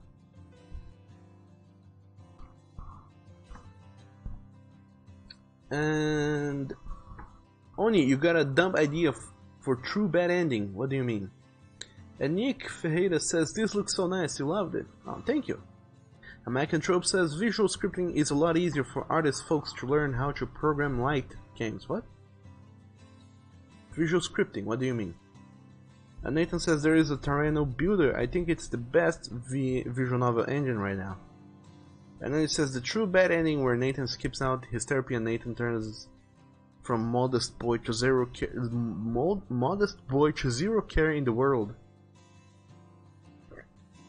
That is a plan I had, indeed, Oni.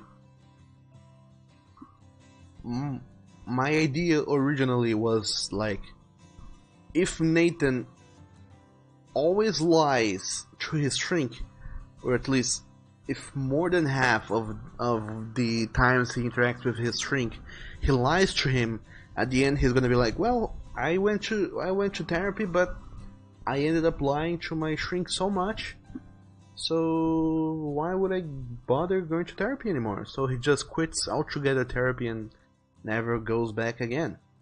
And then his life goes back into spiraling into whatever lies on with him. But that's something I already had in mind. So that's the ending you get for lying to your shrink too much. Michael Trope says, you like Tyranno Builder, super quick and easy. Really? I should look into it then. And Bad Dame Kun says, I like this animation, simple and meets what you want for this idea. Yes, exactly. Like I said, I just don't know how to do it in code-like, but I think it's the best way to go about this. But Doug, why would you think such a thing? Have you ever done animated whatevers for games and shit before? No, I have not, my little inquisitive friend who doubts my capabilities. But let me show you one little thing I have randomly found on the internet, this thing here, which is Persona 5 files, scripts and shit, where it shows like, hey, this is how the animation in Persona 5 is done. So they have like the character, and then his eyes and shit are there in separate layers. That's so they can simply hide this one and then show this one, then hide this one and show this one, and that's how they go about changing his expression and make it look animated. Simple as that. And when I noticed this, I said, wow, so that's how they do it. That's how they keep the size small, but the action all over the place. And then I said, wow, I need to go and get into that a little action. My dog. And Nathan says, this looks good enough. Why, thank you, Nathan. And also, only thanks for your last bits. And Quantum says, cute fox noises. Exactly. The cutest, the better. And Micanthrope says, a little bit like Zelda's little voice sounds. Kinda, yeah. Except that there wouldn't be like little exertion noises for attacking and rolling and shit. Would be like just like little interjections. Kinda like how they do in... What's the name of that game? Dream Daddy. Whenever you go and interact with someone, they go like, haha. And then they start talking. But that's the only sound file there is. Or like Monster Prom, I think? Monster High School? What was it? A game about dating monsters. Anywho, Bad Aim Kun says voice acting, if done wrong, can spoil VN. Simple sounds like that should be fun. Yes, I know. And it's much easier to go about doing that. And Quantum Velvet says, or maybe like what Animal Crossing does. What does it do? And Triple Boy says, Doug, I missed you. I missed you too, Triple Boy. Welcome to the stream. I missed all of you, by the way. Every single one of you equally. And now that we're back here, all of us together, it's such a happy day. You guys have no idea. Triple Boy says, are you using an engine to make this, or are you coding it from scratch? Fuck no. I'm using an engine, I just don't know which one yet. Originally I thought of doing Ramp High, but people have gone and told me, hey Doug, how about you do Tyranno Builder or Unity? And I mean, I know jack shit about either. So, who knows even. Micanthrope says, Art Decade and the writer uses Tyranno Builder for that Willy Beach series. Huh, do they now? Maybe I should go and look a little bit into that. In the future. Which is not today, but today after 1 hour from now.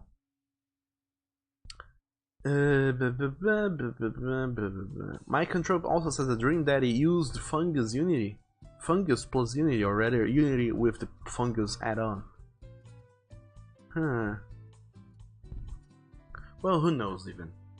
But like I said, for now I'm not gonna bother too much with the engine, because first and foremost I will need art assets. Well, I already, like I showed you guys, already have a little bit of a script written down, and like it or not, the script is the text. The story is the biggest part of a visual novel. You can have a visual novel without a story, and we have concepts, we have ideas of how to do this whole thing. Now all we need to go and do is start doing things like this, the animations and the art assets that we're gonna be using. So the first thing I want to try and do here is create this little scene here just for kicks. This scene that I have showed here, and that is also the first scene here in the script, which is just Nathan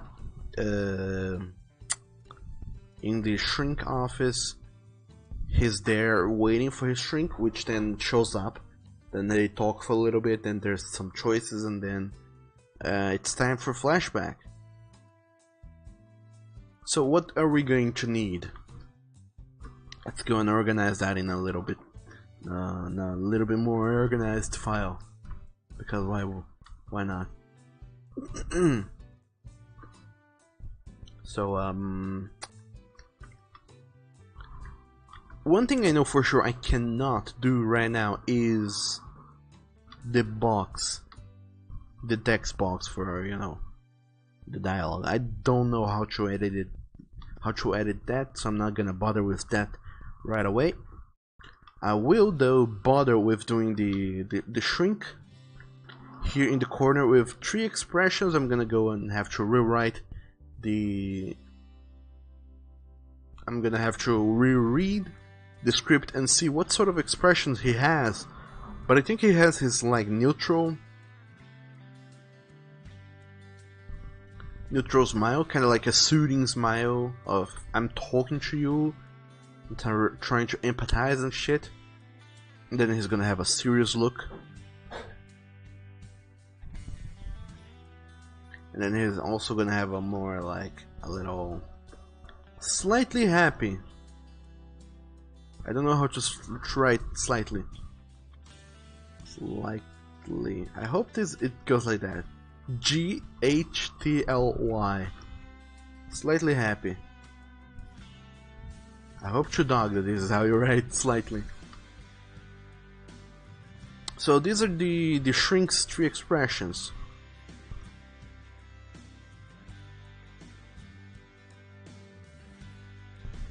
Let's have this going on here. Then for the background we're gonna have I want these things here to be in different layers, that so we don't get like fucked up whilst doing this. So in the foreground, let's divide this by background and foreground. For the foreground here is gonna be the chair and Nathan sitting on the chair. So it's gonna be the sofa. Actually, it's delicious hashtag large sitting device. It's a very large one, by the way. And then we're also gonna have the Nathan on the couch, on the sofa. On the background though, we will have the default background of the office. So it's gonna be like the walls and the floor pretty much. It's gonna be the office. Then movable elements. Things that are gonna change depending on what animation I'm gonna be doing. It's gonna be the door. It's gonna open and close. So the door. We will need the door opened and closed. We're gonna need the doctor himself, the shrink. We're gonna need him standing here at the entrance, looking at Nathan, pretty much. Then walking cycle, so it's gonna be standing.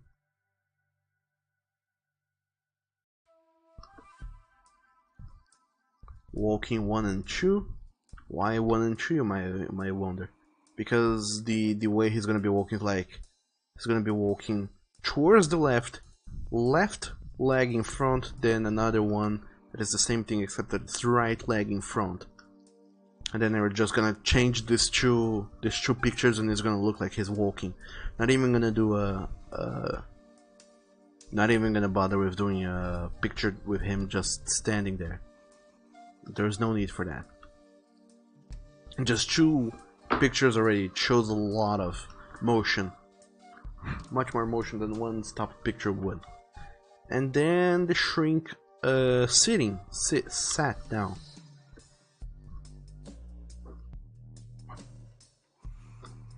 So those are the pictures I will need. For the foreground, the couch and Nathan in the couch, they could be one picture. It doesn't even needs to be divided in 2 because they're not gonna move. But it would be nice for, like, in the future, say Nathan kind of stands up, so he's gonna occupy the entirety of the foreground. So it's good that he is in a different layer thing. Then we're gonna have the background, we're gonna have the door open and close, that's easy to do. We're gonna have the shrink standing, walking, and then sitting. So those are gonna be 4 pictures of the shrink, 2 pictures of the door, 1 of the office, and 2, 1 on the couch, 1 on the Nathan. But that's not a lot of stuff to do, that's gonna be easy, I think. So this is what I'm gonna try and do today in this next following 2 hours. I'm gonna try and illustrate those things here, see how well we do those things, and then if time allows, we're gonna go back to the shrink file. Where is it, by the way? Here we have it. I have so much stuff going on in this file. So we're gonna have the shrink kinda talking with his neutral smile, which is just talking. Then we're gonna have him smiling a little bit more, like a little bit happier, and then him serious, so this smile is gonna go away and his brows are gonna furrow a little bit further inwards. So one of these is already done. Hooray! So there's just 2 more to do, and then we're good to go. That's my plans for today. My objectives for today, rather. And Sam says, I think Unity is for the more skilled and for the people who want to do very fancy. It can be used for simple things, but with your goal, I think Tyranno Builder is better. And Quantum says, Nathan Drake, but he's a dragon. What? What do you mean? And Nathan says, Doug, I'll send you on PM one of your first Tyranno Builder experiments, like little thing you made in one day. Let me see. Where did you send me that? I don't know where you have sent me that, Nathan, but I'll keep an eye out for that. Whenever it arrives, I'll try and keep that in mind. Sam says Nathan is the one with the most experience in game building. Seems to be that way. Triple Boy says you made a visual novel in Unity for a school project before. It was a lot of work. You definitely recommend an engine that is specifically for visual novels, such as Tyranno Builder or RampHigh. Mike Anthrope says definitely easier to figure out what expressions you need after writing the scripts. Indeed. So that's the thing I'm talking about. If you are both the writer and the artist, it's much easier for you to tackle down what you need. If you're the writer, you need to write the entire thing before you can figure out which expressions you need to send to the artist. But if you're the artist, you're gonna need to wait for the writer to write the whole thing down and then send you, hey, I need these 3 expressions. And as a writer who is not an artist, they're not gonna try and have a plethora of expressions like, I want this character to have 10 expressions. Because even though your character might have such a large, vast emotional range, since you're commissioning the artist to do those things for you, that's more money you're pouring into this thing. So it might be good, but it might be too expensive. Depends on what's your objective for that.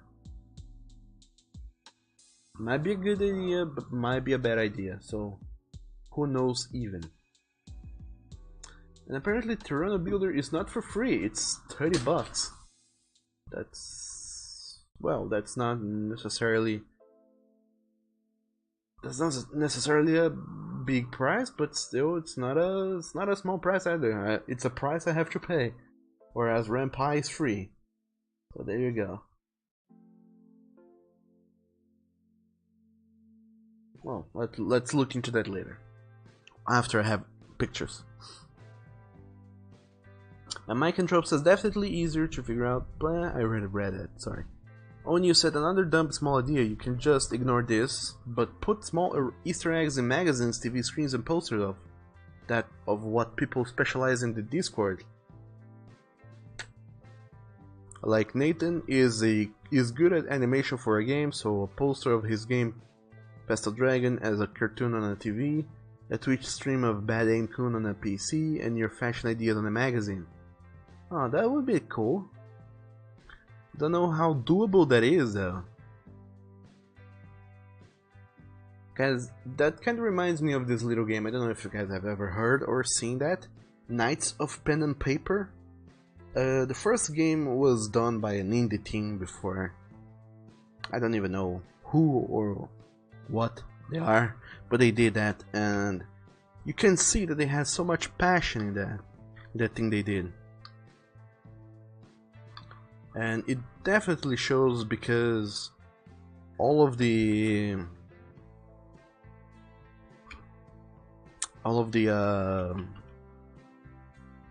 little scenarios that they would keep doing had little Easter eggs here and there.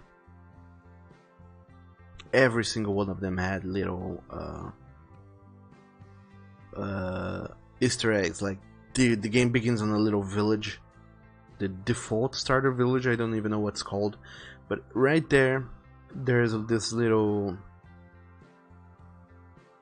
Right on this beginning village, there's this little.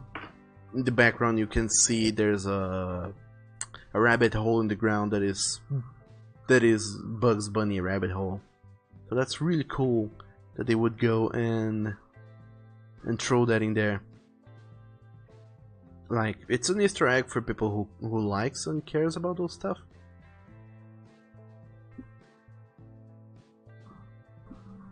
But those who don't even know, it's like, sure, whatever. And also, it fills the background with something, so it's cool as well. Also, what I'm doing here is I'm trying to look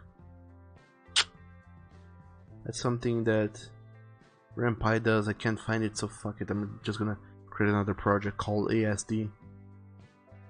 Okay, so these are the resolutions they have for Rampai.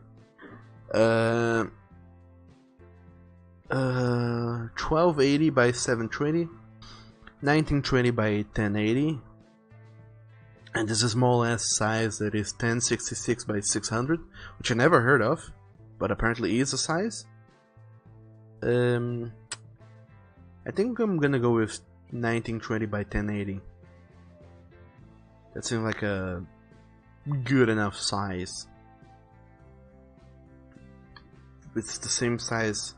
Well, the biggest computer screen nowadays, like the default computer screen nowadays, is this size, and people are going bananas with how their cell phones are able to look at pictures this big.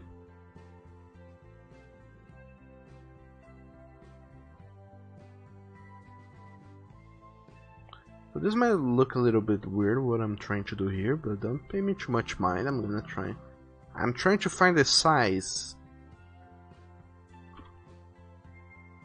here that is big enough that later on I can reduce and pretty much I want a size that is big enough that I can work on and then later on edit down. Because, you know, it's never good when you start working on a thing and then you have to resize it up. It doesn't always look good, but it also doesn't look very good when you have to when you're redoing it at the rendering size. It's good when you can illustrate something at a bigger size and then scale it down. I don't know if that. I'm just gonna have it here. So this is gonna be this default size. It's what was it again? 1920 by 1080. The other two doesn't matter really. So this is the size of the screen. Let's try and start doing the background there. See how that will go.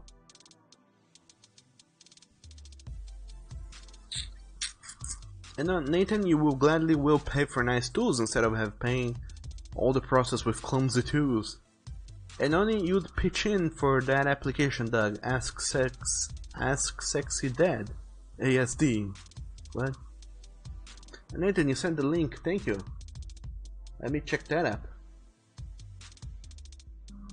Yes, I do want to open this file. Please give me all the deliciousness you can. What? What file is this? Even. Oh my god, Google Drive, what the hell? Oh, Google Drive. You're so delicious when you work.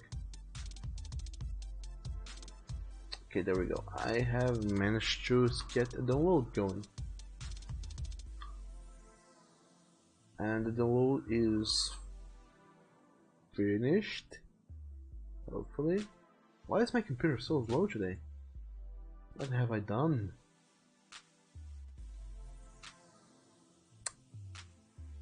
Oh well. By the way, you guys, I forgot to tell you all about other things.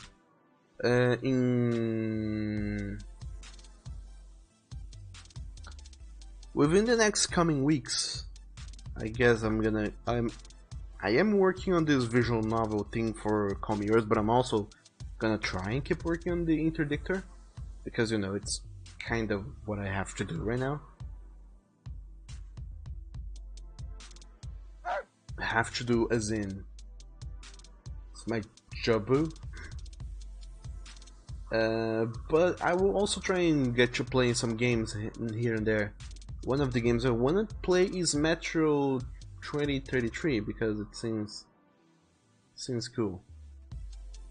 And there's a new one coming out, so I kind of want to check that out. And Quantum Veva says, okay, I have to head out for now. Thanks for streaming. Douglas, see you later. Quantum Veva, thanks so very much for showing up, and I hope you have a delicious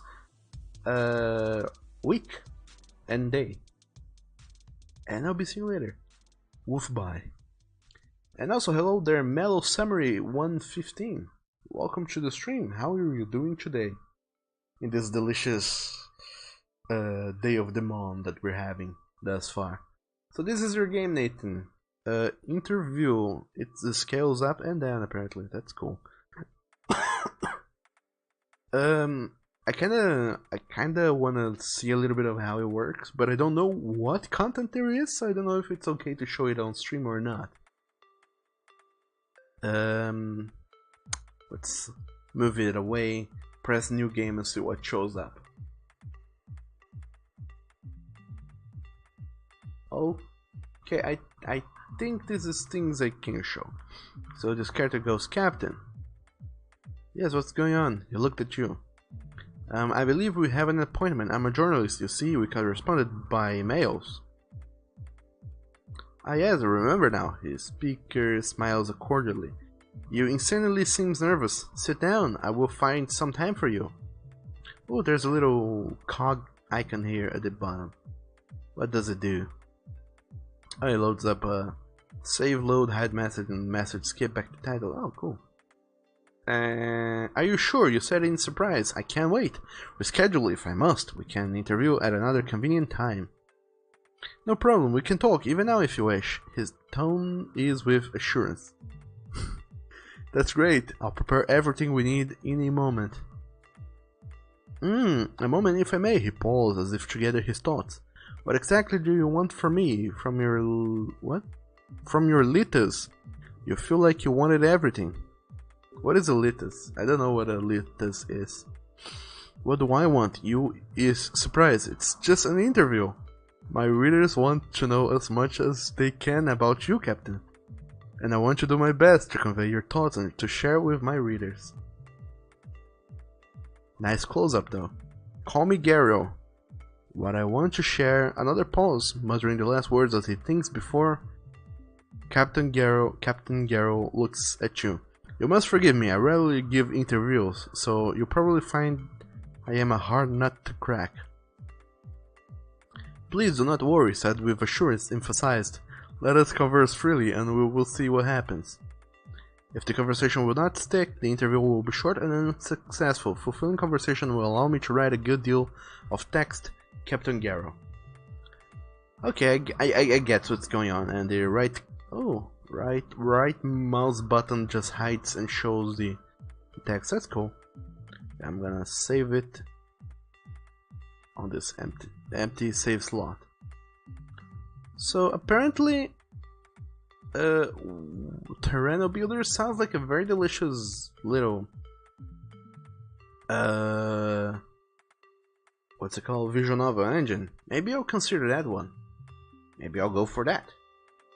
I mean, it's 30 bucks, it's not too expensive. I just feel a little about spending money on stuff right now because I just spend way too much stuff on hotels and shit. But anywho, let's background. In the meanwhile, as I draw this delicious background, do let me know, how have you guys been doing? What sort of stuff, projects and plans and things have you been doing in this past 2.5 weeks? And what are your plans for this delicious week? The start of a new year.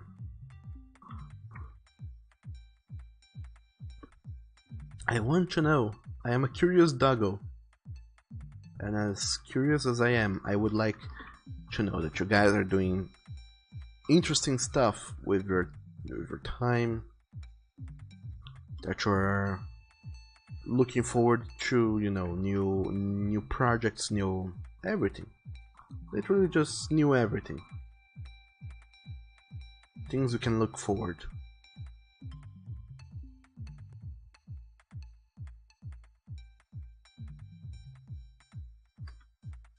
Because for this year, I am still very unsure of what the hell even am I gonna do this year.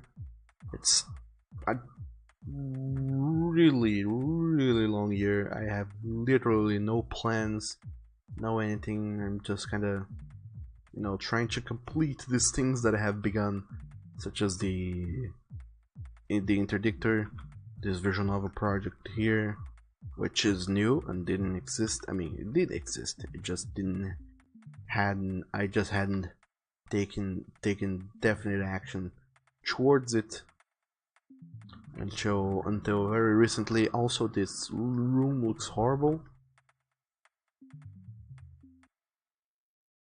Let me go back to my files. Find what's it called? My first comic,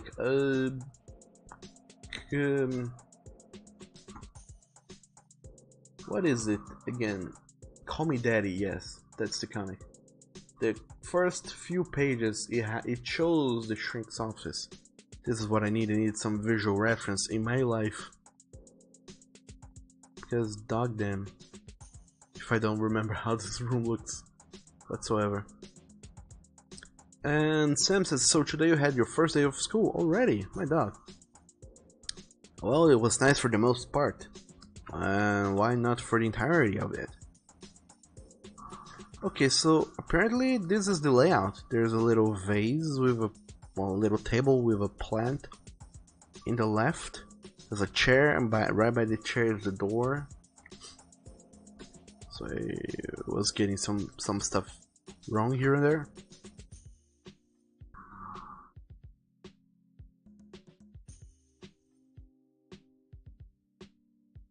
So here's gonna be sitting Nathan. This is gonna be the door. This is gonna be the chair where he's gonna be sitting down. So now that I think about it, maybe let's pretend he changed his office in the meantime and he put his chair over there, because why wouldn't he? I mean, it's his office. He can put his chair whatever he wants. Let's say that he put his chair all the way to the side because he decided why not. It's been like way too many pages since his last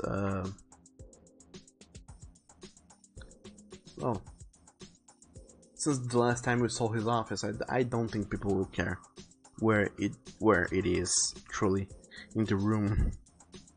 And his plant is gonna be there in the corner, as it should. And a window here, just to default as window and the door and the ground, and we're done. So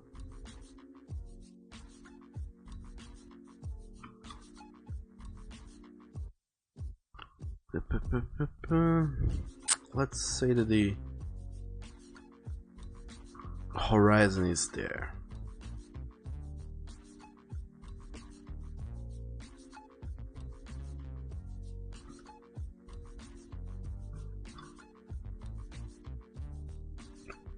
Alright, now it's not gonna look very nice, it's gonna look very straight. The way the lines are, and it's totally gonna look like I am using a ruler, because I am. And I don't very much enjoy the look of things that I draw when I use a ruler, because it looks just too mechanical. Like, these lines are too straight. There's no way you didn't use a ruler when doing those things. I feel like kinda ruins a little bit the look, the visuals, because everything feels so organic. The characters, everything feels organic, and then suddenly you have this really straight thing that doesn't look too organic anymore. Also, maybe I can throw in another ruler here.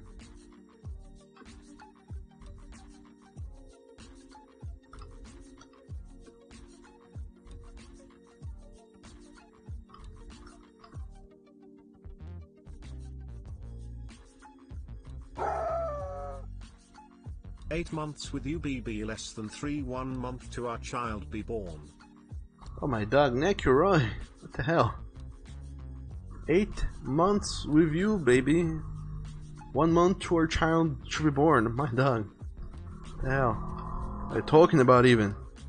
Nonetheless, thank you so very much for your delicious subwoof, Nekyu, and welcome to the stream. You're late as always. Happy to have you around. How's it going? How are you doing?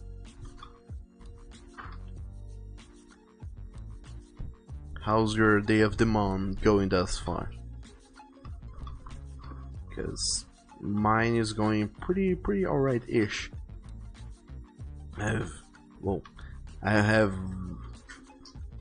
It's been quite a while since I last saw all of you, my delicious friends, and must I say, it is a delight to see all of you again after so long. Not so much for you, because after this long, you're like, oh no, Doug is finally back with his weird accent and his crazy voice. Boy, oh boy, my days of chill are over. Now I have to go back and watch his streams, because I don't know why I watch his streams. I feel like I'm being forced by some unseen force. Could it be what they call the pupper eyes that compels you to do stuff you didn't originally want to do because you feel sorry for them? Could it be that's the reason why I'm watching Doug's weird ass streams? Who knows? Who knows indeed? But lo and behold, here all of you are watching my stream. And I don't know if it is a delight or not for you, but for me it is, and I'm super duper glad and happy to be back. And Sam, you said a lot of stuff before. You said, but during a meeting with the new club leaders, the social interactions club leader, the new one, he called you an artist. What? He called you artist scum.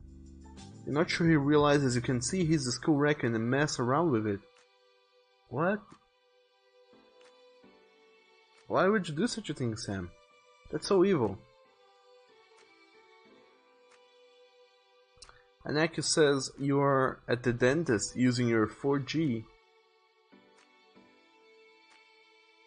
and gotta save 4G. Why? You have mobile internet to use it, not to save it. Damn Nekyu. Well, nonetheless, sure, go do your cat things and we'll be here waiting for you or not. Maybe we will get tired of waiting and we will go and do our own stuff without you. One or the other.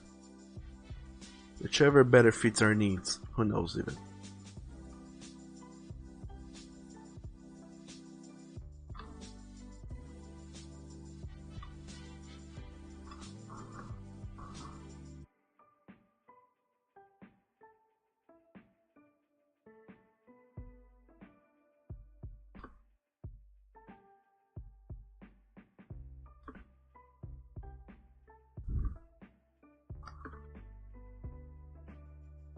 So, like I said, there's gonna be movable elements here in the background. The movable elements is the characters.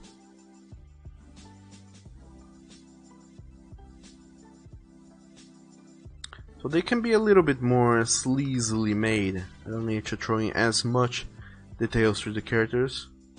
But just certain things in the background, it would help if they had a little bit more detail going on. But most importantly,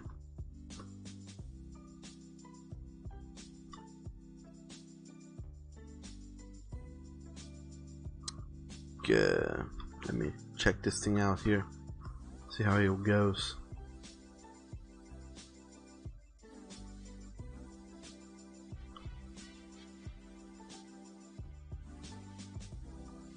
Doing this blind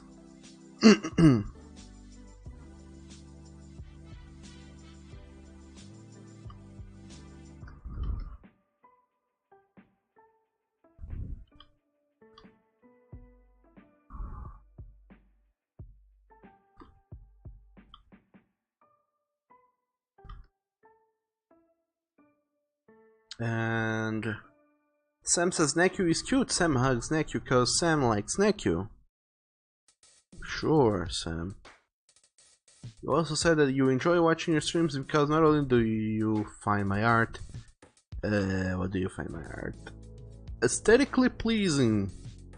Wow, that's a new compliment. Never heard that one before. But you think you have a rather big amount of skill when it comes to art? I do not.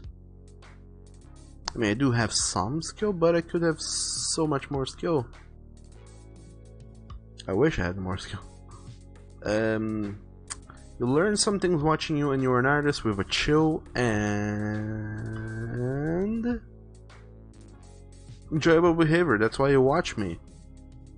Well, I'm glad you do think those things you said about me, Sam, and I'm glad also that you enjoy my streams. Thank you so very much for taking the time out of your day to come and watch them. Whereas you could be doing so much more productive stuff out of your life. But lo and behold, here you are. Well, what else can I say other than thanks?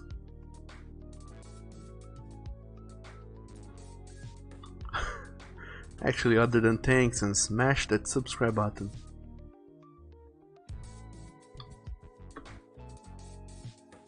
Because apparently I have been told, I have been told that you're not a real entertainer or streamer slash YouTuber slash public figure unless you tell people to smash that like button. So there you go, smash it. I don't even think there's a like button here on Twitch, but if they ever go about creating or introducing one, or you guys find it hidden somewhere in the codes on hidden places, feel free to go and smash the heck out of it. Or the subscribe button. I know Twitch has a subscribe button, so feel free to smash that one too.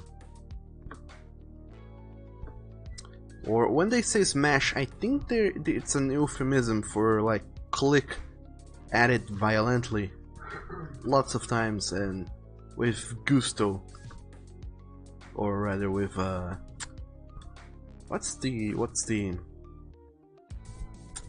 What's a synonym for gusto, but not necessarily food related? Passion, perhaps? Click it with passion, like you mean it. I don't even know. Oh, whatever, whichever one it is.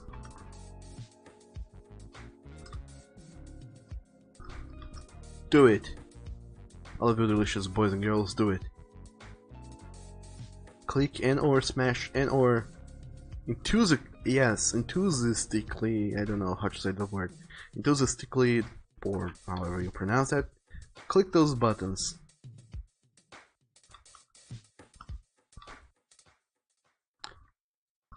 Unless you're on a mobile phone, then if you're on a mobile phone, rather a mobile device such as a phone or a tablet or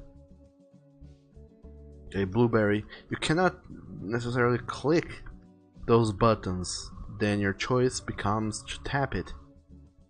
But as we all know, tapping something vigorously is not as safe as clicking it vigorously, because the chance for breaking and stuff is much higher, so be careful about that. But you guys are responsible folk. I know you guys are going to go and do the right things. I don't even know why I'm getting so concerned with it.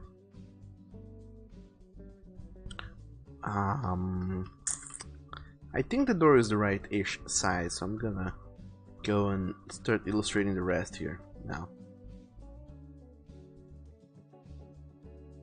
This is gonna be the couch.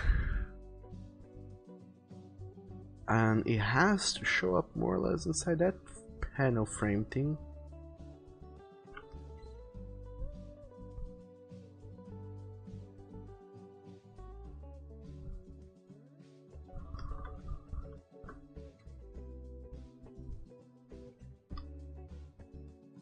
And then we have Nathan here. I think I'm just gonna illustrate him normally. Also, I made a background test. Let's save this file here before something evil happens to my computer and I lose all of my progress. And Sam, you said, well, I do multitask while watching you. I finished my biology homework half an hour ago. Smash the follow button or smash the subscribe button. Oh, smash either. And also, Sam, not gonna say that you shouldn't do that, because, I mean, you're a responsible young boy, you know what you're doing. But I would go and say that multitasking is not necessarily something you should be doing too much. Multitasking is proven to be very inefficient. They go again and again saying that when you are multitasking, you're not focusing 100% on either task. So whatever it is that you're doing at a worse pace, and nobody in the world can effectively multitask. People go and say that, hey, I can multitask, I do multitask every day, but not really. You do multitask, but if you were to go and do the things that you are multitasking by themselves, one at a time, you would perform so much better and have so much more free time for activities. So while you can go and say to yourself, hey, I am amazing at multitasking, truly you're not, and nobody is. So be careful when multitasking. That's what I mean to say. Anywho, let's draw Nathan here. And Oni says subwoof to dog, or else what? Oni, don't go about threatening people. It's true evil a thing to do, and you're not an evil doggo. I don't think. I'd hope you weren't.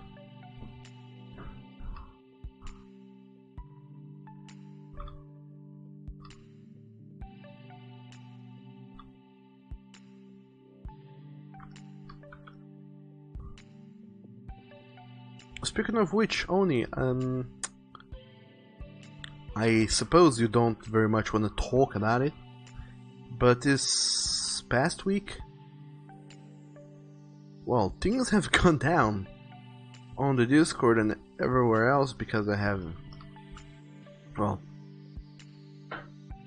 whilst I was on vacation, and I wasn't really checking the Discord because the place where we were had the shittiest phone reception. So I was only able to check in the Discord and the messengers every now and then, not all the time. So during a while there, something happened. I guess something bad happened to you, and I wasn't able to be there, I'm afraid. I'm sorry about that. But I hope you're doing better now.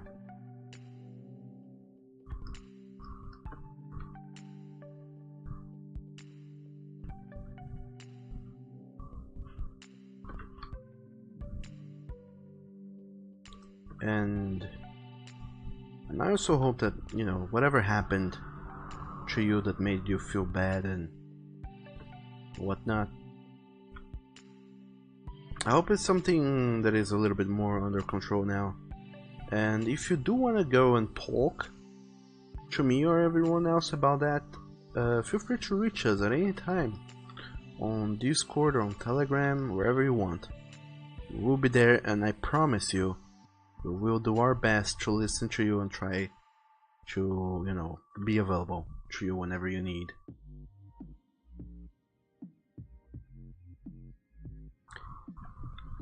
But like I said, I wasn't able to be available this past week because the place where I was had just the shittiest, worst phone reception, and they had no Wi-Fi, and I was pretty much in an internet black hole.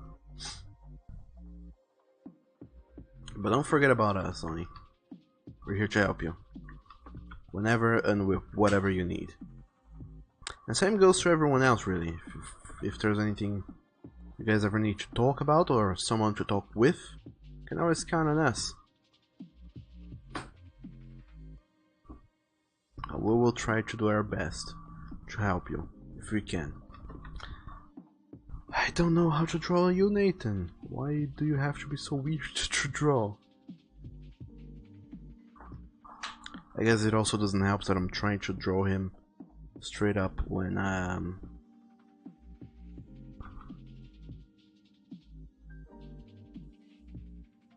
straight up in the sketch phase. It's been forever since I've drawn Nathan, and I'm drawing him from the backside. So that's differently weird in a new level.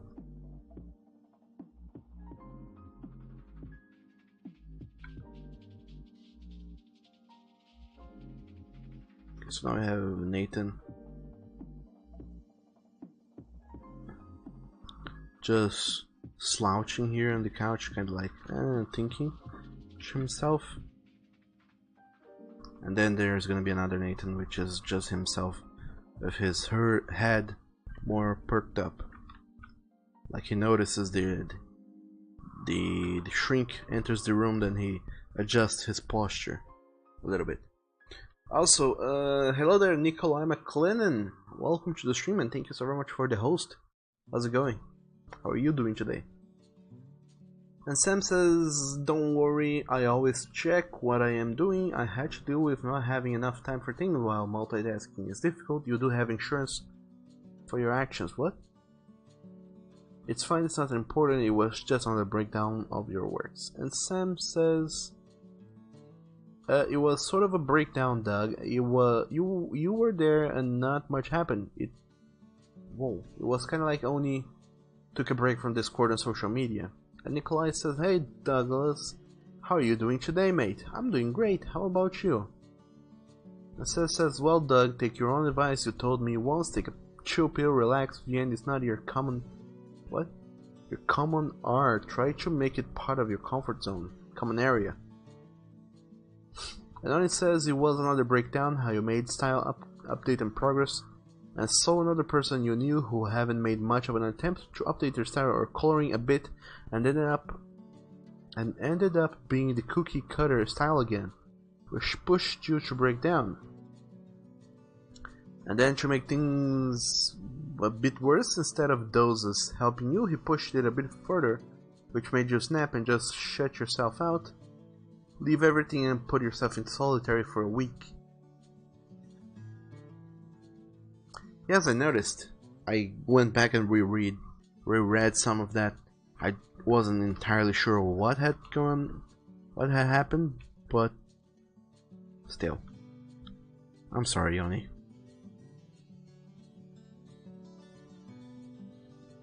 But yeah, that's the thing really with doing art, is that in a way you have to listen to everyone. You can't really shut yourself out and say, nah, my art is amazing and you don't know anything, you're not an artist yourself.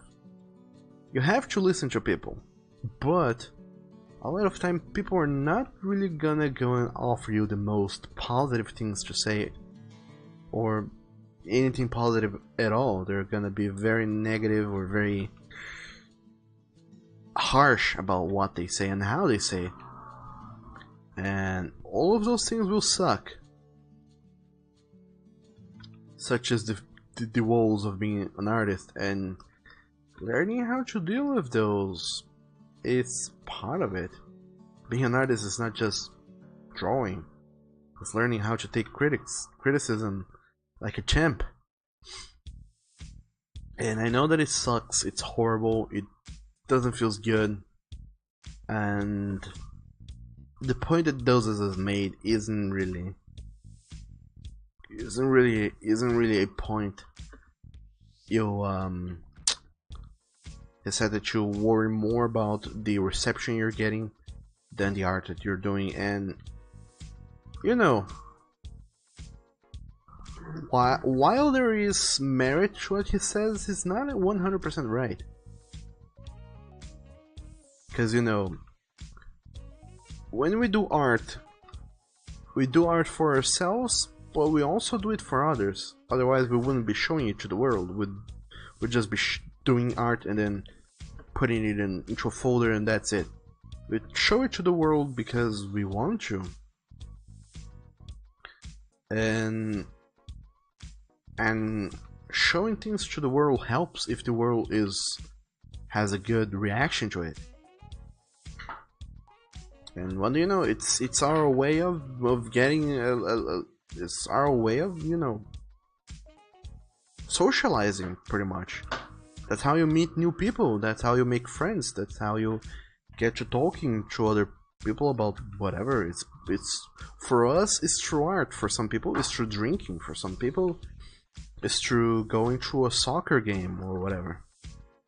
For us, it's the way for us to socialize is art. And you can't socialize with art if you don't share it. So wanting people to see your art and getting a better, bigger reach, it's not bad. It's not a bad thing. It is 100% something you should be concerned about. So when he says that you're focusing more about that than everything else, you know, he's not right. He is, but he isn't.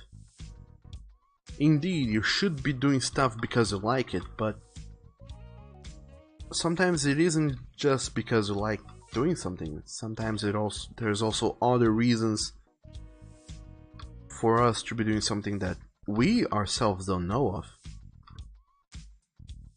We know it deep down in our hearts, but we can't really put it into words, or we can't think about it until we really stop and really consider it. So I don't know, maybe you hadn't considered that, or it wasn't big at that moment, and then he said what he said and that made you snap. But like I said, yep, I'm drawing the wrong layer.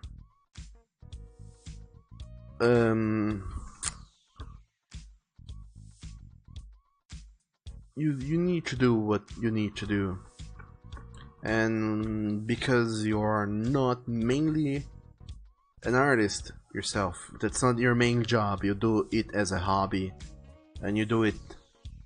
And you do it when you can and how you can, and for reasons. For your own reasons. I mean, you're doing that because you want to. So whatever your reasons are, people should respect them.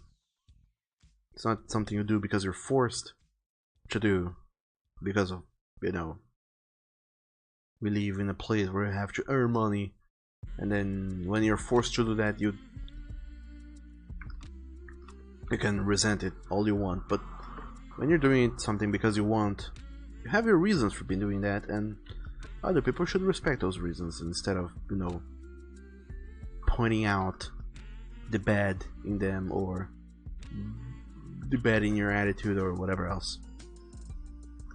What I mean to say is that in art, people will oftentimes be negative towards you, and you should do your best to not let it get to you, and build a hard skin and take it like a champ.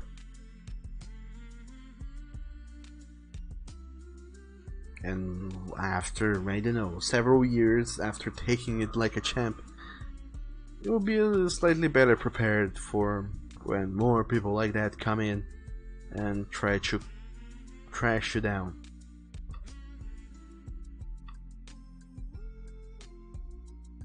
In other words,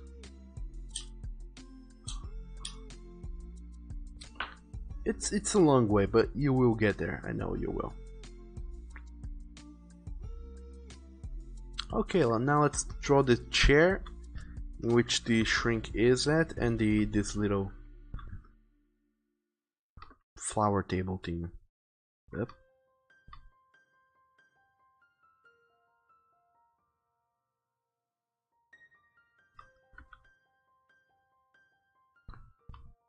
And also, Nikolai, you're doing good. Thanks for asking, Doug. You're welcome, Nikolai. Welcome to the stream. Oni says, but then you got a bit better. You found some melatonin.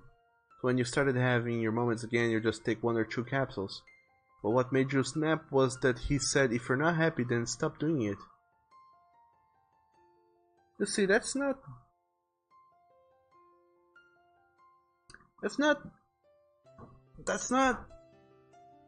something anyone should say to anyone. There's a lot of times you are not gonna be happy doing anything. There are days when you wake up in a bad mood, you didn't sleep well, you didn't have a good night of rest, you had bad dreams, and then you just wake up feeling like shit. And you go to do something that you love, which is your life's work, and something that the thing you have been looking forward to the most. But because that one day you were not feeling good, you're not gonna wholesomely enjoy the thing you're doing, and then you're gonna be doing that, and you're gonna be like, I'm not happy doing this right now. And then someone might be going like, well, if you're not happy, then just stop doing it. And you see how that's not nice, how that doesn't really works.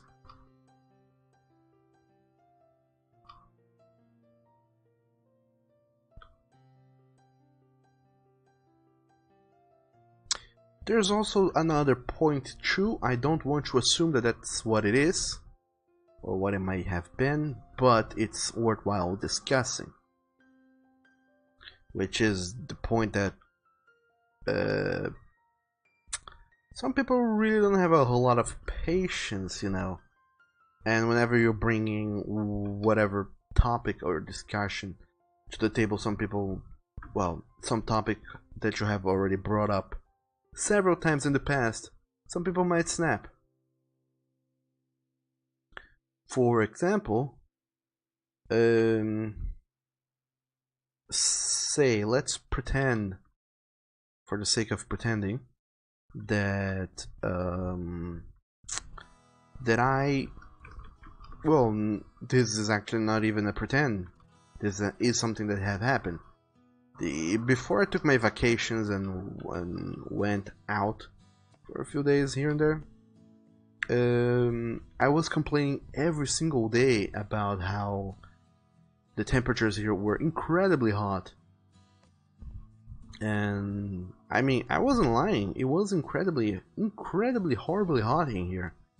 But after like 2 weeks of complaining about the heat and whatnot, you guys got bored or really pissed off about me complaining about the heat every single day.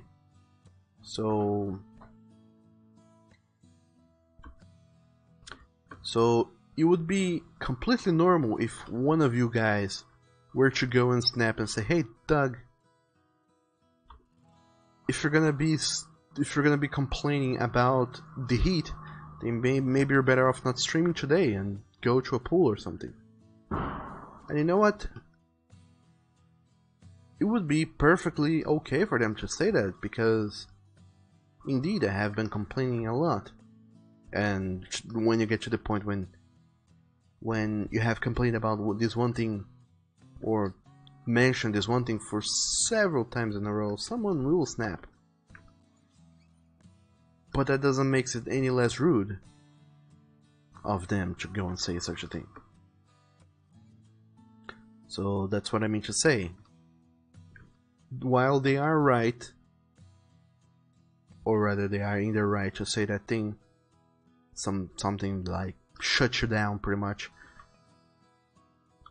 they shouldn't, because it's rude. And who knows what sort of attitude it might trigger on the person who's hearing that criticism.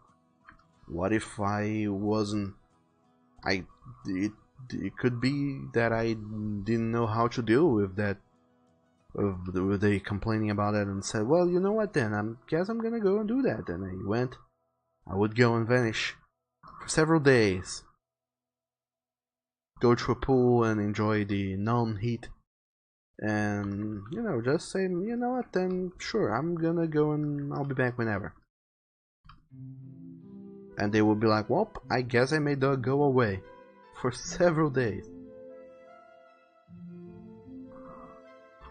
I don't even know what point I'm trying to make anymore. I'm trying to figure out here this chair thing.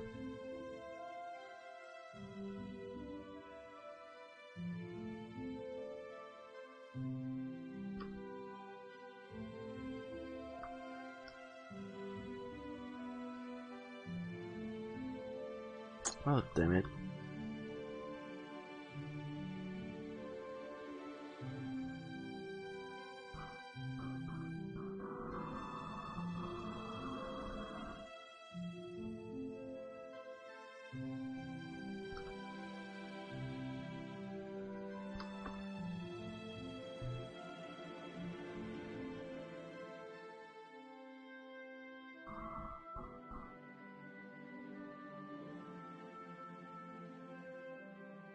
Why don't you have this chair kind of like tilted on its axis, but I forgot how to turn things around in perspective.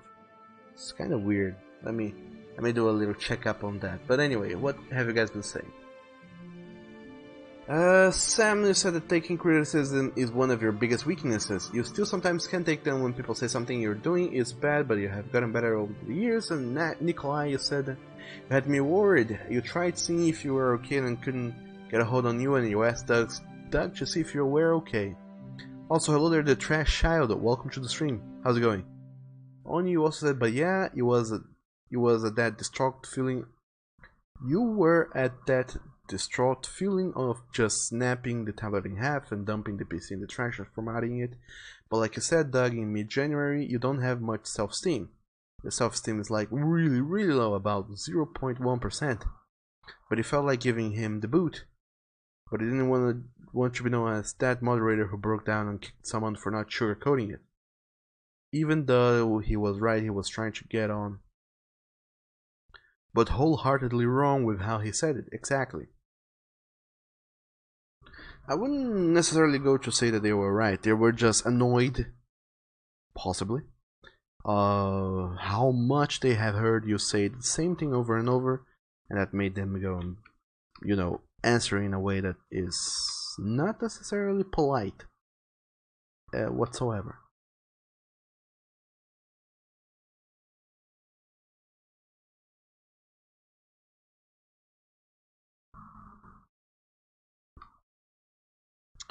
And this is looking wrong. This is looking very wrong. Also, the music has stopped playing. It's time to go and get the music going on again. Would you look at that?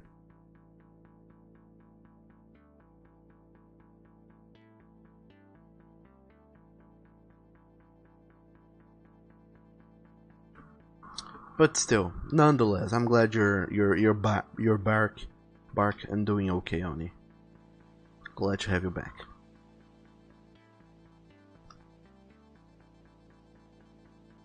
Nonetheless, next time you feel like snapping and you feel like you are going to snap and or you feel like things are going down, please come and talk to us. Don't. I know it's not something you have control over, like 100% control over, but if you feel like you feel like snapping or you feel like, you know, taking drastic action, try to get in touch with us or some other friends you may have. Tell them what you're feeling, how you're feeling, what's going through your head. Seek help from your friends and colleagues.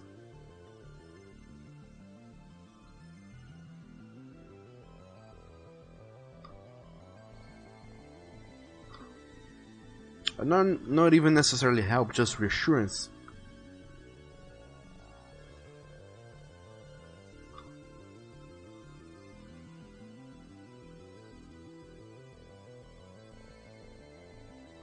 But anywho, let's not talk about that anymore.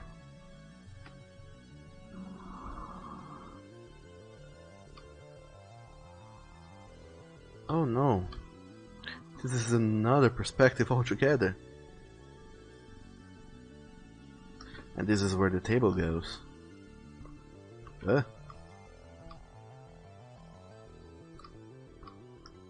Wait. What have happened with this perspective?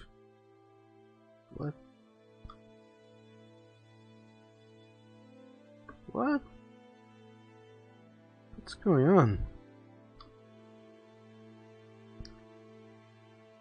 Hey, perspective, what is going on with you? Why have you deactivated yourself? Why would you go and do such thing to me?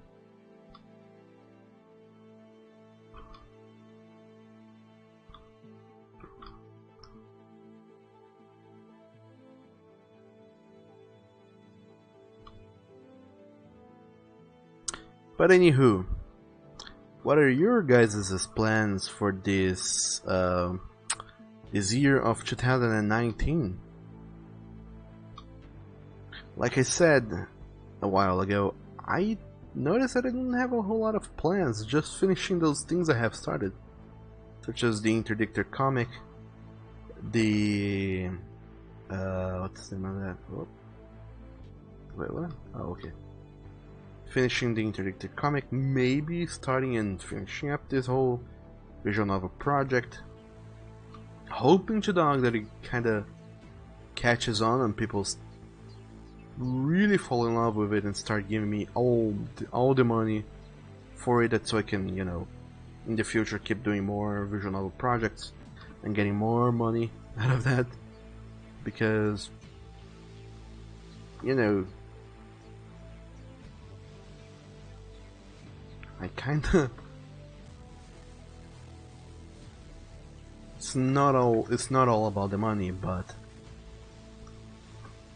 I know life would be a lot goddamn easier if I had a little bit more money to spare.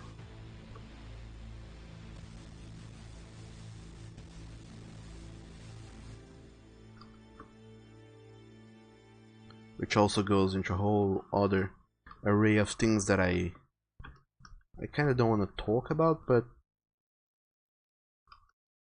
feelings and whatnot that are there concerning the financial shenanigans and stuff. And look at that, we have a table now. Oh, all this table is missing is a little flower on top of it. I do remember last couple years ago when I was doing some writing classes and whatnot, my writing teacher told me that I have this really weird, well, not necessarily weird, but I have this thing that I do where whenever I write a room, well, whenever I write a scene, like an office or whatever, well, yeah, whenever I write down an office, it has a potted plant in it. I thought, huh, maybe he's right, I do write a potted plant in every single room I write. And then, kinda just as a... I don't know, I kinda like plants. They look dope. And just to keep that spirit going on, I went in and added a potted plant to this comic here. And on it says, you have melatonin so you don't snap. What is melatonin even? And the trash child just says, just cut that hole.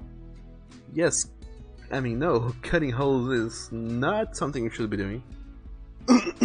Mostly because it's a crime. And crimes normally get you jail time, so if possible, do avoid cutting down holes. But yeah,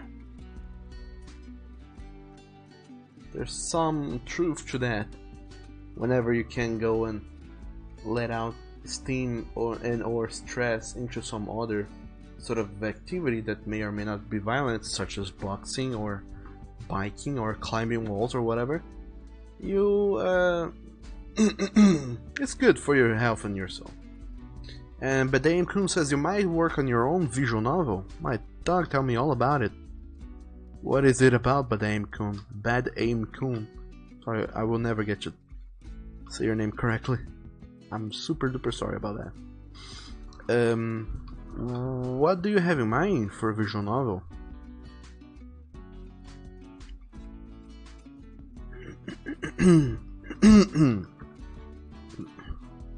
Because I have been wanting to make a visual novel since I made this last one all the way back in, well, the overtime when I did it all the way back in, I wanna say 2014. I don't know if it was 2014 that I made it. Anywho, a long time ago I made this visual novel, and ever since then I have been wanting to make another. I just never could really wrap my head around the plot and the story and the ideas and whatnot. And I keep thinking, what the hell am I even gonna write about? And then now someone suggested, hey, how about you complete Call Me Yours in visual novel format? And I said, holy fuck, that's amazing. How did I not think of that before? So now I have a plot, and that's why I'm finally starting to work on a visual novel. Because before that I had these thoughts of, hey, what do people do visual novels about? It's always this one random ass guy who goes and who gets into a city or whatever and starts romancing people. Why? Because he is the protagonist. And as the protagonist, he has the power to romance anyone and everyone. Or not necessarily romance, but at least get to bed with anyone or everyone.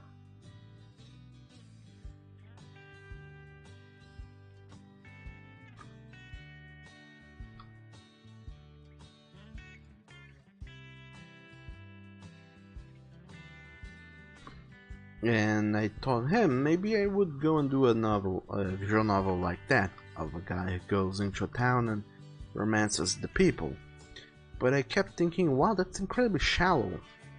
What about their own story? What would they do to justify, like, okay, in the meantime, when I am not romancing people, such as, you know, when I'm having a job, when I'm eating, when I'm doing whatever else, what does my life consist of? That's what I had in mind. What would the general plot would be like? By general, I mean overall. What would the overall plot be like when they're not romancing people? And that's what always stumped me. I don't have an overall plot to write about, mostly because I don't have characters to write about. It's much easier to write an overall plot when you have a character. Like, this character is this or that person who has these and that problems and they have to solve it, but along the way they meet new friends. Kinda like Mass Effect. Except that when you're doing a visual novel, normally you have a very bland-ass character who you can project yourself into and say, hey, that's me. My dog, that's totally me.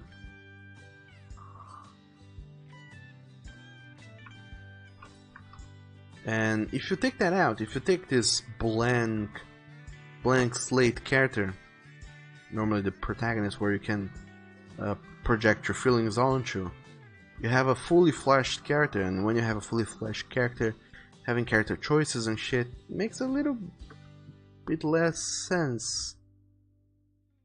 Because depending on the choices you have, it's like, this choice doesn't fit this character. What the hell? And that's the bigger problem. If you're gonna have a character, it's gonna be easier to write a story, but it's gonna be harder to write choices. And it's not gonna be so super relatable to the readers. So how do you go about that? And that's what I was stumped with.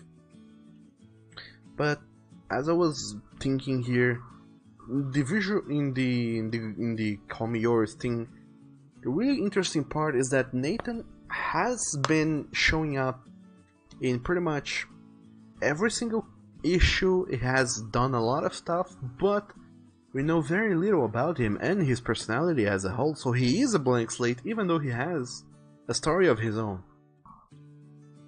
So that's weirdly lucky of me. Anyway, Sam, your bark, you went out for 20 minutes. What did you miss?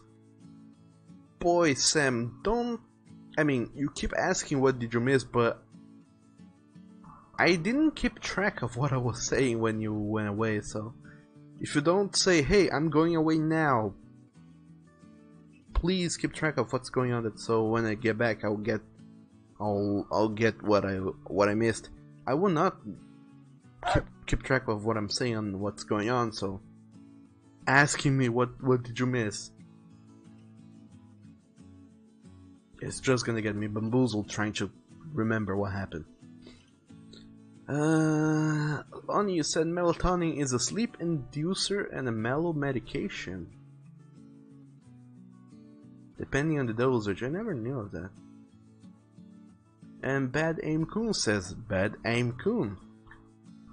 Or rather, C00. So many ideas, really. Need to narrow them down. What ideas do you have? Let me know. I love working down ideas and tearing them down on at the seams and getting the concept and trashing it and say, hey, this is wrong, that is wrong, all those things are wrong. Change it, make it better. And Sam says, overtime brings back memories to you. You only realize after watching your streams and going really deep in your gallery that you had made it. And then he says, but I don't want to bombard anyone with your issues / problems / rants. That's basically the same topic. I mean, yeah, it does get annoying after a while when you go to the same person and complain about the same issues. And that's why you go to a shrink, truly. Because they are being, well, first of all, they are being paid to listen to you, and secondly, they are professionally trained to deal with that and try and point you to things you can do to try and improve. But it's not like you don't know that already. But anyway, Bad Aim Kun says, If you do a slice of life, you'd make it something like the last summer together with friends, so make it count. Oh, I see. That's the concept, not the name of something else. Gotcha. Isn't that like the plot of Moranatsu? I feel like it is. And Bad Name Kun says, if I do a fantasy visual novel, the player would be suddenly teleporting into a fantasy world and called a hero.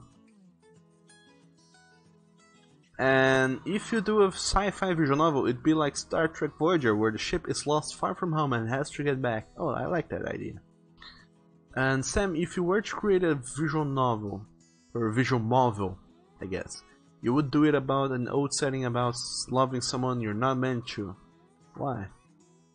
And Bad Name Kun says you also have an idea where Demona make deals with either blood or other quote-unquote bodily fluids. Well, so long as they get some fluid out of you, I guess that's what demons need after all. And then he says, well, with the visual novel you and slaps what? With the visual novel you and slap some characters and add a small joke or scene that's for two choices that won't have any alteration to the story path.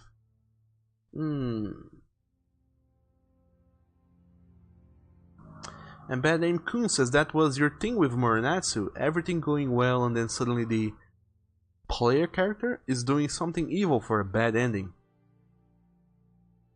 Yeah, that is the problem when you have a sudden shift in the choices, the writing, the anything just for the sake of it.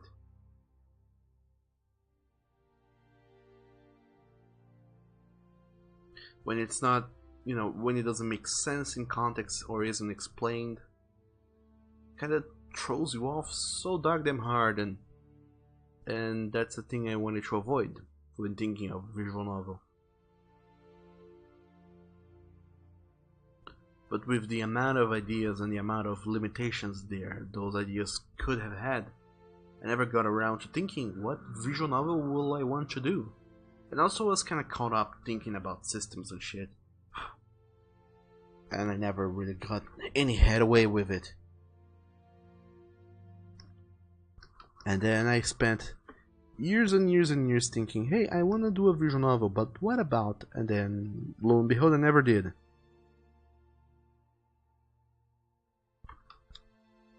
But I have always wanted to do a visual novel.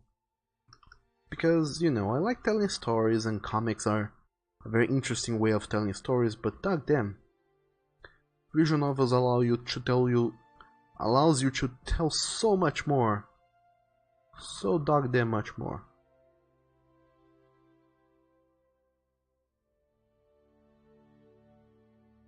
Than comics, and I think there might be a little less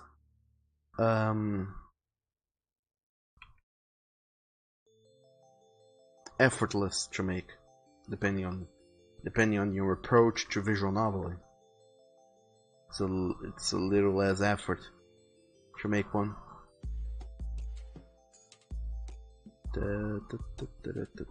Show only when editing layer.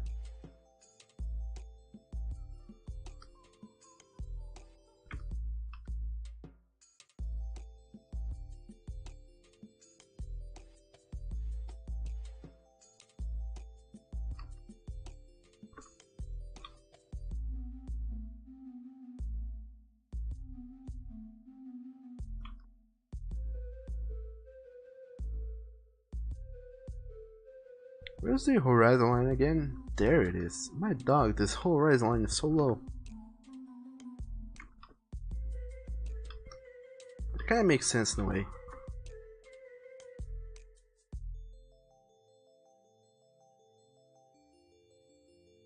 Let's have the shrink going here.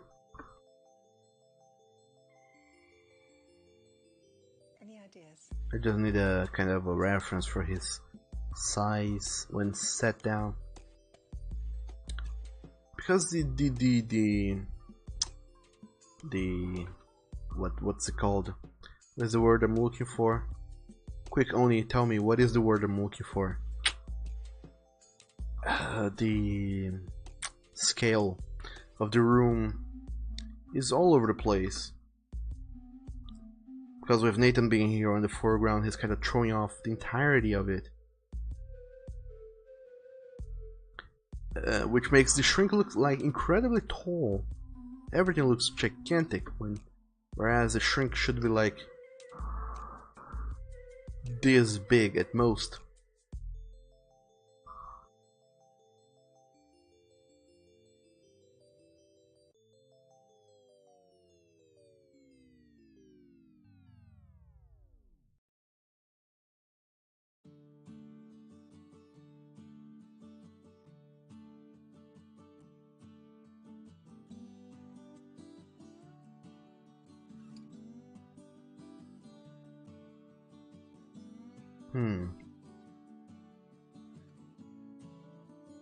I'm gonna have to look into that. The size and the scale and shit.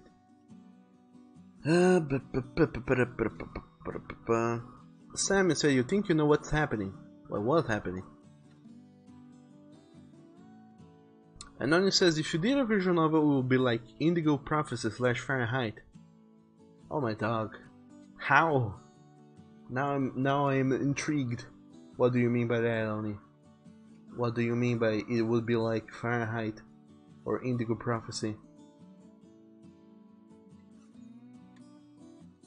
Because that thing was all over the place. And when I say all over the place, I mean like, imagine it has 1 foot into Da Vinci Code and another foot into Matrix and another foot into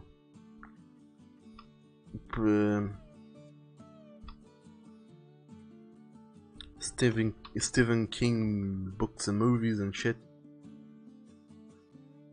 except less eloquently said. And another foot into 90s or 80s movies, American movies, with the whole look at this female lead in this action / horror / thriller movie.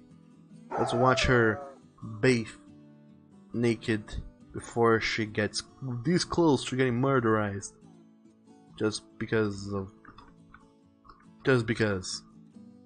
that's who we are. That's what we do.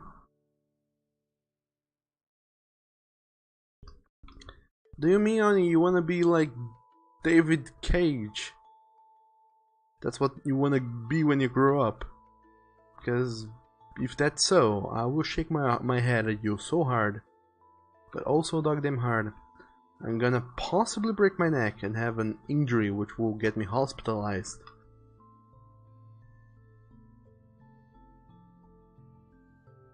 And then it says, there we go, I was thinking about it, please tell me all about it. And Tiger, holy dangaroo, thank you so very much for that delicious resub woof, or rather resub meow, I guess. 5 months in a row of delicious blue tiger support.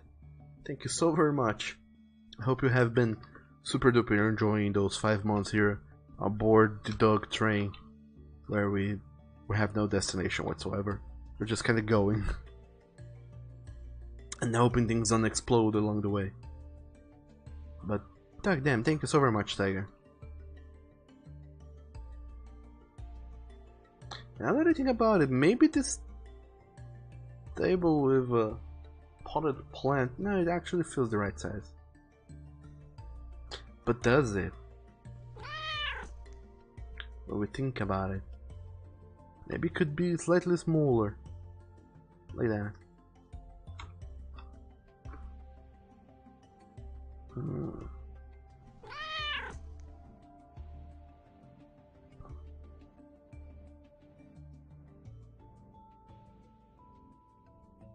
And all you guys meowing all over the place, making it feel like a cat friendly stream here, which it is, by the way, but still.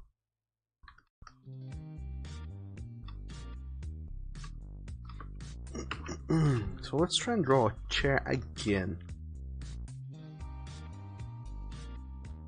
First and foremost though, let's try and get this shrink thing going here. So the shrink is gonna be the size as I have decided by now. So if he were to be sitting, he would be kinda like this size-ish.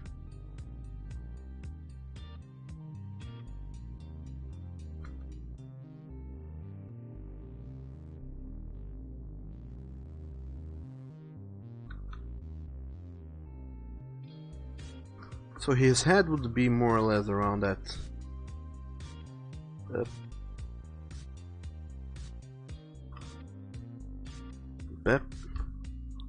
His head would be more or less around here.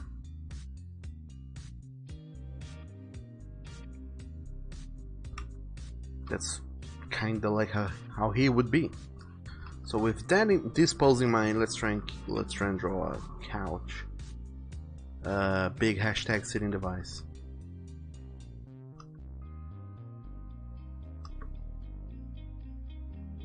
Using the power of perspective.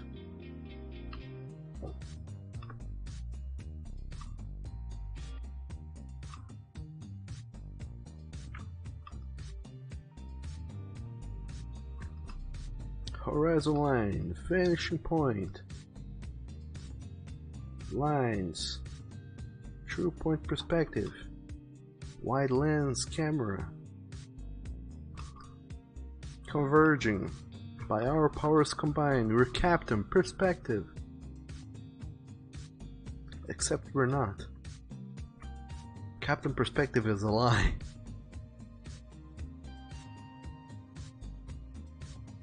He's not a superhero. It's kind of like an anti-hero. He's an incredibly horrible thing. No one likes Captain Perspective, even though he's incredibly helpful. He always saves your life, but you're never gonna feel grateful towards him. You're always gonna be like, oh,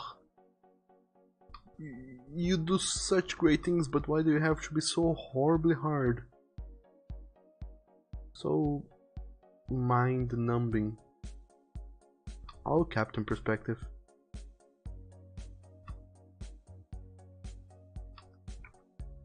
Isn't there a way I can really get to interact with you in an easier way? Then Captain Perspective goes like, no, my way is the only way, and the hard way is the only way which works. If life were easy, well, if life were easy, there would be no need for me, and you wouldn't have no fun whatsoever. And that's why I'm here, to make your life harder, but more precise. And then he flies away, and you're like, dog damn you, Captain Perspective. And Oni says, well, as for your Indigo Prophecy / Fahrenheit visual novel would be for a main character to find the calls for what he's going to... What? Find the calls for what he's going to. Everything has a 50-50 shot to go good or wrong, and yet the sanity thing will count but as a hidden counter till they reach a midpoint of the VN to see what will happen next, if the character will continue or end it there. But you don't know, you're not smart enough for stories. Of course you are, Oni, you just haven't tried hard enough. Thus far. Because I don't think I have seen any written stories that you have done. But I bet you're amazing at writing stories. Or horrible, I don't know. I like to think that you're great at writing stories. Even though I have not seen a single one story you may or may not have done.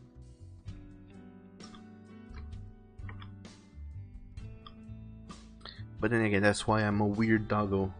I like to believe things that are not very practical.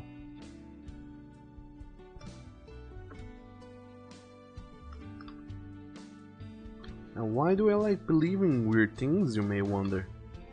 Why don't you go by science and stuff that has proof and whatnot, Doug? Why would you rather believe in things you don't know anything about? And I will not answer, because that is a very good argument. as it happens, I will probably be bamboozled and be like, huh, you have a point, I guess. And then you defeat me, and that's how you end with my dreams. I wonder, where in the world have I seen a chair like this? Because, little do you know, it might feel like we artists are a creative bunch, but we're not. I will tell you, we're not creative whatsoever.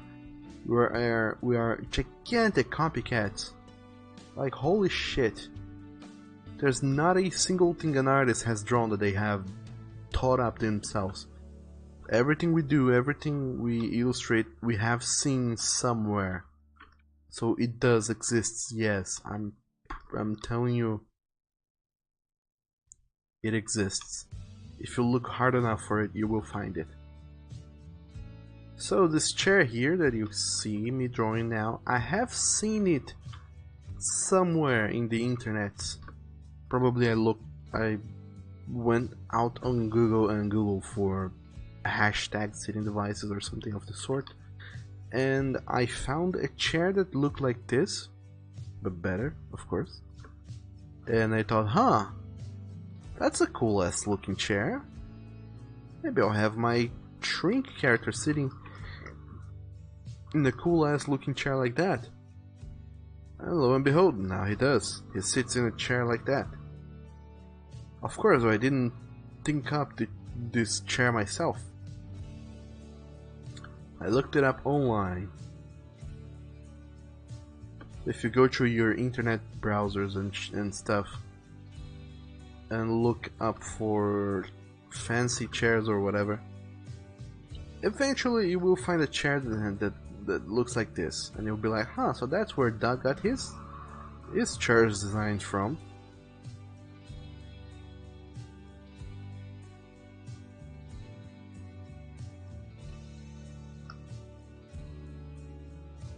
And same thing applies to everything else. Artists are, well, in a way, kind of a creative bunch, but a lot also creativity is not necessarily coming up with original ideas out of nothing. Creativity is picking up stuff you have seen before and mixing up into, well, something that suits your needs and looks novel enough.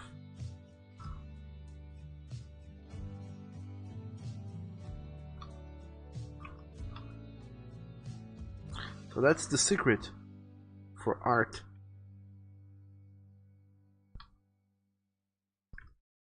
In case you guys have been wondering.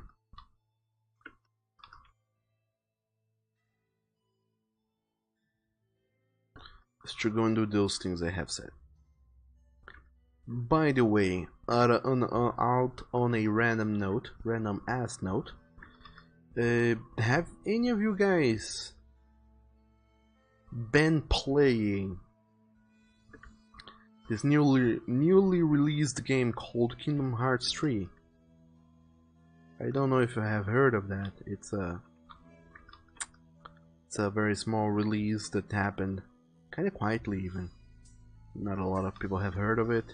Not a lot of people have, been looking forward to it, even though they have announced it quite a while ago. Some people are just, okay, I heard of it, more or less. But it has released, and I looked at it and was, huh, that's right, I remember hearing people talking about that. So, have any of you been playing that? And if you have, what are your thoughts so far? Actually, never mind that thing I just asked. Instead, I will ask, what are your... Oh my god, Oni, what the hell?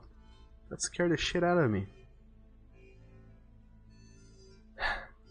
What are your non-spoilery thoughts about Kingdom Hearts 3 and or 4? Of course, there's no Kingdom Hearts 4, that was a joke. But what are your thoughts on Kingdom Hearts 3, the apparently third game of the series?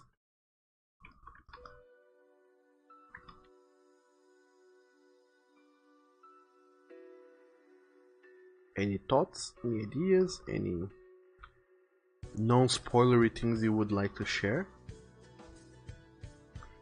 Because I myself have not been playing it. I have just been watching my lion play it. Had watched him play it last week, even though I fell asleep at several points during the story.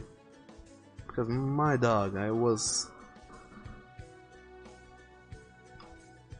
I a tired boy last week? And it looked good. It had some interesting choices here and there that made me go, huh, why? I wonder. But that aside, I really liked it. The looks of it, at least. It looks weirdly weird.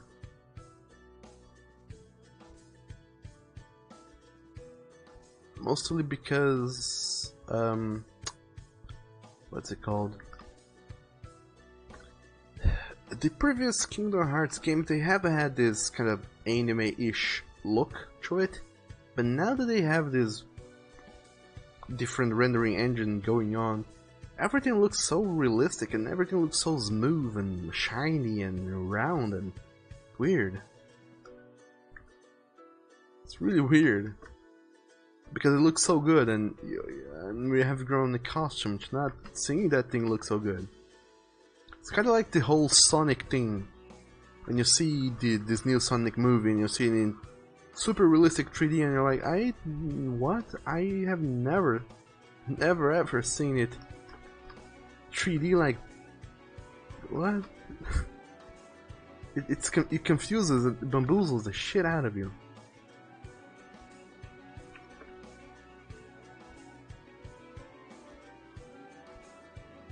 It's kind of interesting though, because at least it doesn't get to the same uncanny valleyness feelings you had playing Kingdom Hearts 2 when you go to the Pirates of Caribbean world and everyone is like a lifelike a model of the actors and shit. Whereas you're a little cartoon boy walking around with a comically sized shoes and shit. In this one, you at least look a little bit more photorealistic enough to lower the uncanniness of that. But it's still very uncanny. It's like, what the fuck is going on? Tetsuya Nomura, what the hell are you doing?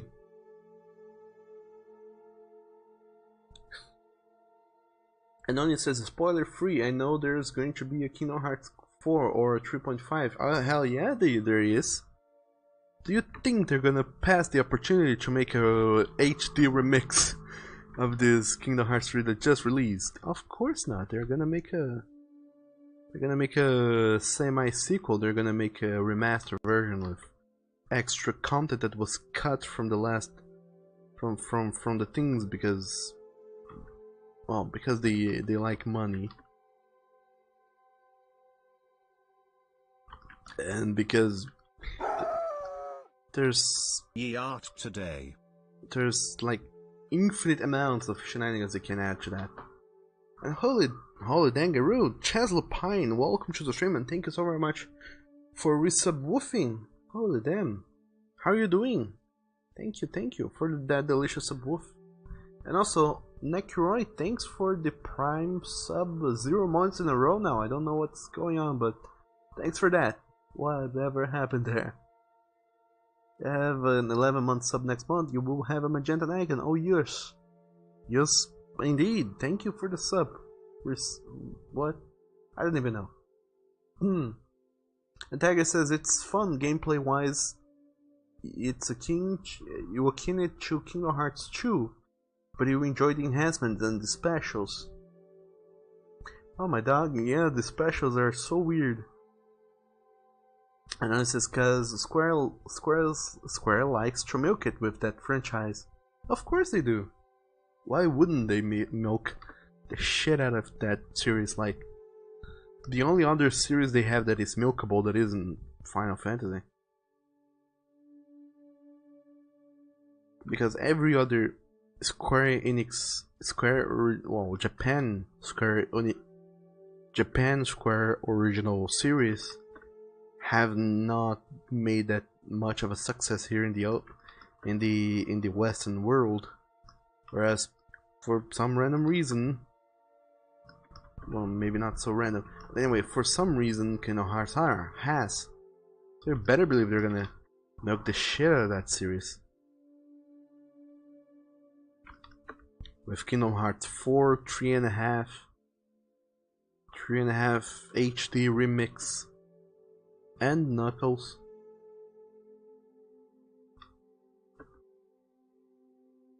And they're gonna go crazy with it.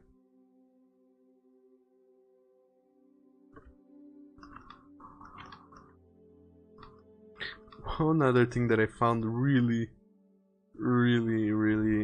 funny to think of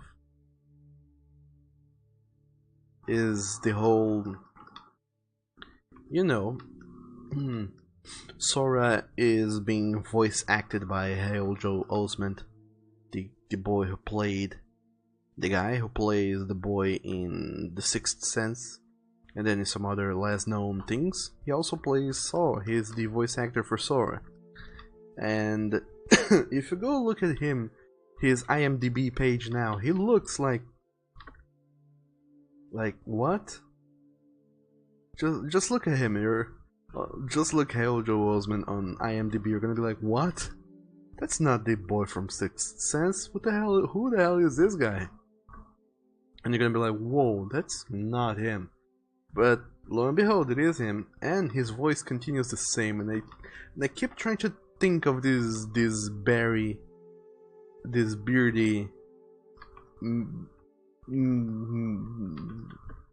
well, beardy and berry man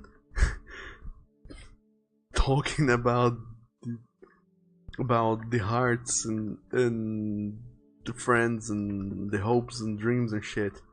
And I keep trying to think about it, and I'm like, no, there's no way his friends and colleagues doesn't give him shit for that.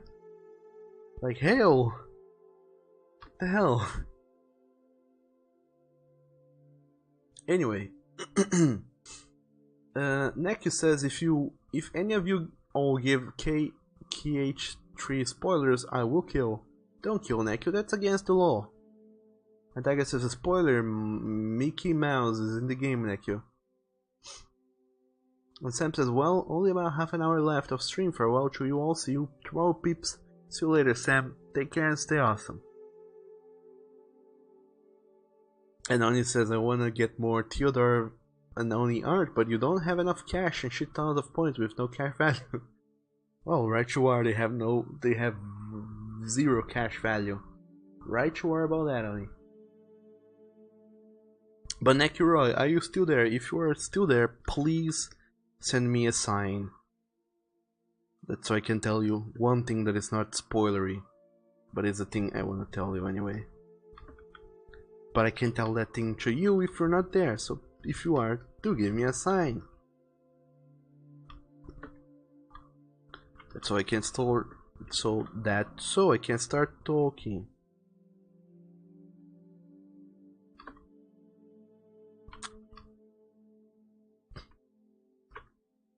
And you may wonder, why do you need Neku to tell that, Doug? Because it's a little something that I don't know if it will make a whole lot of sense for the rest of you guys, but if you want me to go and tell that anyway, I will go and tell that anyway. Because even though it may not make any, and by any I mean really, it won't make any sense to any of you, it might be worthwhile. Who knows, maybe you guys will learn a thing or two about that if I go and tell you guys. And it's more so that it's not even Kingdom Hearts 3 related, it's just that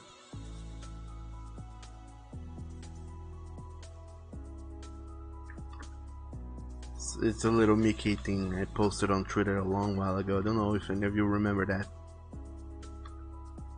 Anyway,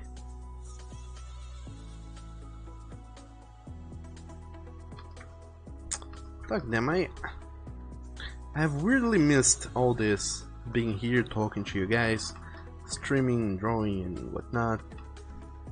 Speaking of which, how are you doing today, Chaz Lupine? In this delicious day of the month, the almost end of my stream. How's it going with you? And Marcus says, do you want to stream Kingdom Hearts 3? No, not at all.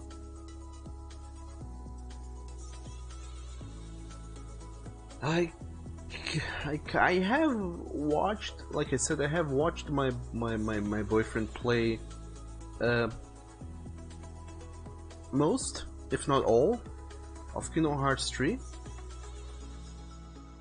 and I kinda have seen the whole game already, so there's very little else for me to see and or do in there.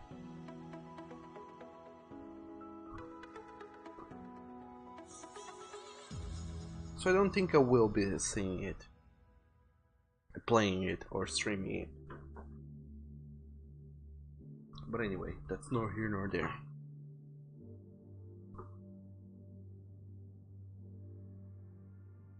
And Only says, I mean, look at this, 16,000 wow points. And Chazlpine says, doing good, relaxing some on your fake day off. Why is it fake, Chazlpine? Do you mean that it doesn't actually exist? Because that is sad. And Marcus is very good. What is very good, Marcus?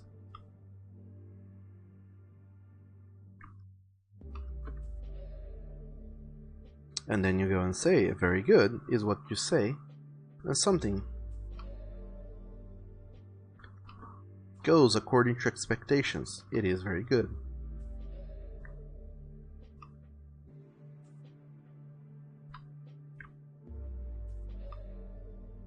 Then I will be like, oh my god, Marcus, you're so right. That is very good indeed. However, could I have forgotten about that? The definition of the term very good. Alright, so I have the office drawn here. Hard to say if the perspective, if the position, if everything is right and is working. Like it or not, it's really hard to say.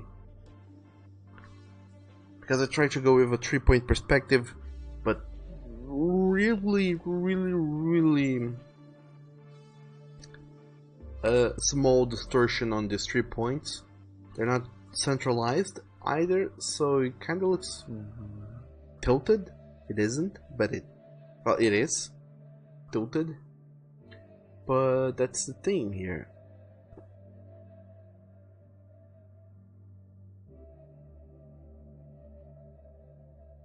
That is the thing. It gives a more realistic look, but it also does. It makes some distortions here and there that may confuse you and me, confuse everyone really.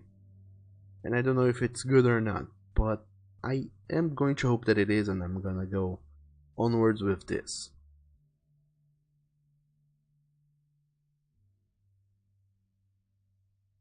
So now I see a problem is that Nathan here is too small.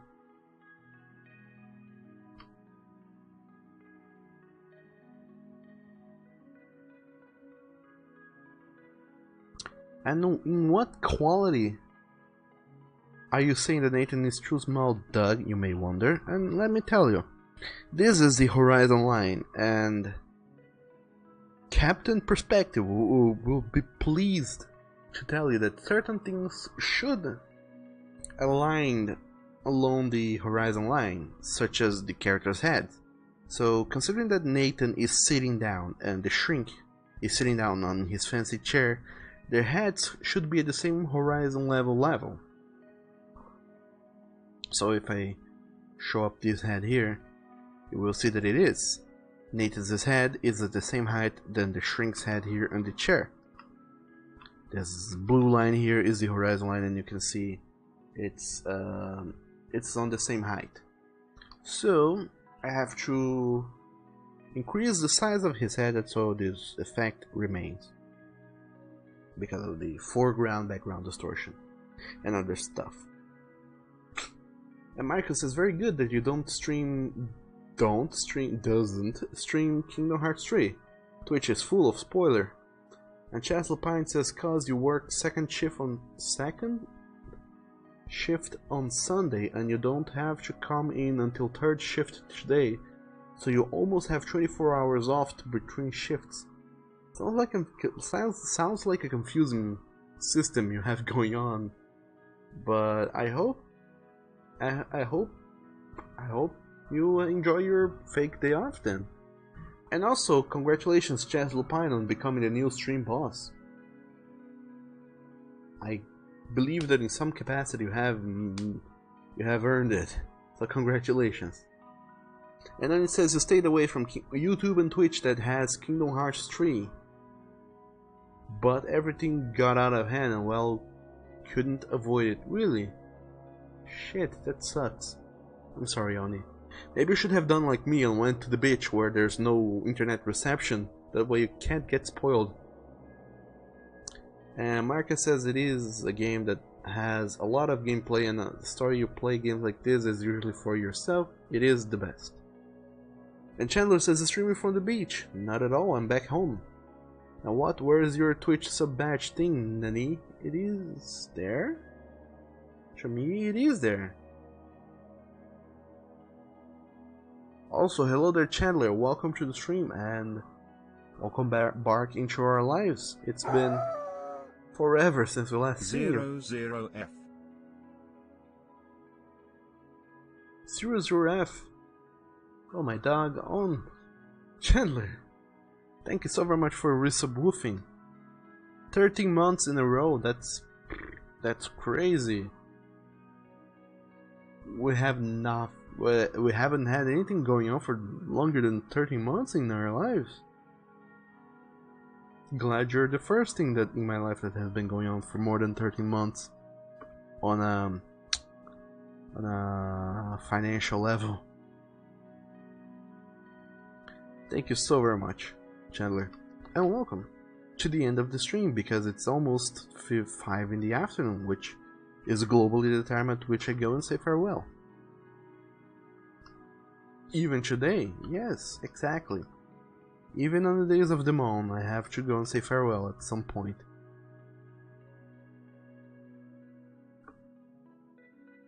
I know, life is not very fair, but still.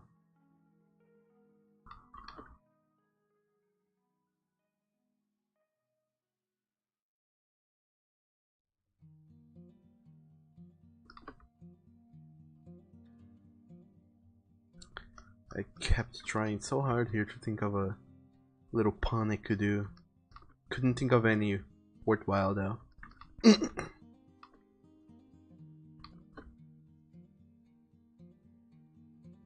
I thought of saying, if life is fair, then of course it would give you lemons. Except you would have to go and pay for it, because you know it's a fair where you go and there's lots of stands and there's a lemon stand, that's where you get your lemons. But it's such a deep meaning, hidden meaning joke that we'll be like, what are you talking about, Doug? Get off of those damn mushrooms. And I also thought about saying, life is fair. If it isn't, then do you mean that life is actually dark skinned?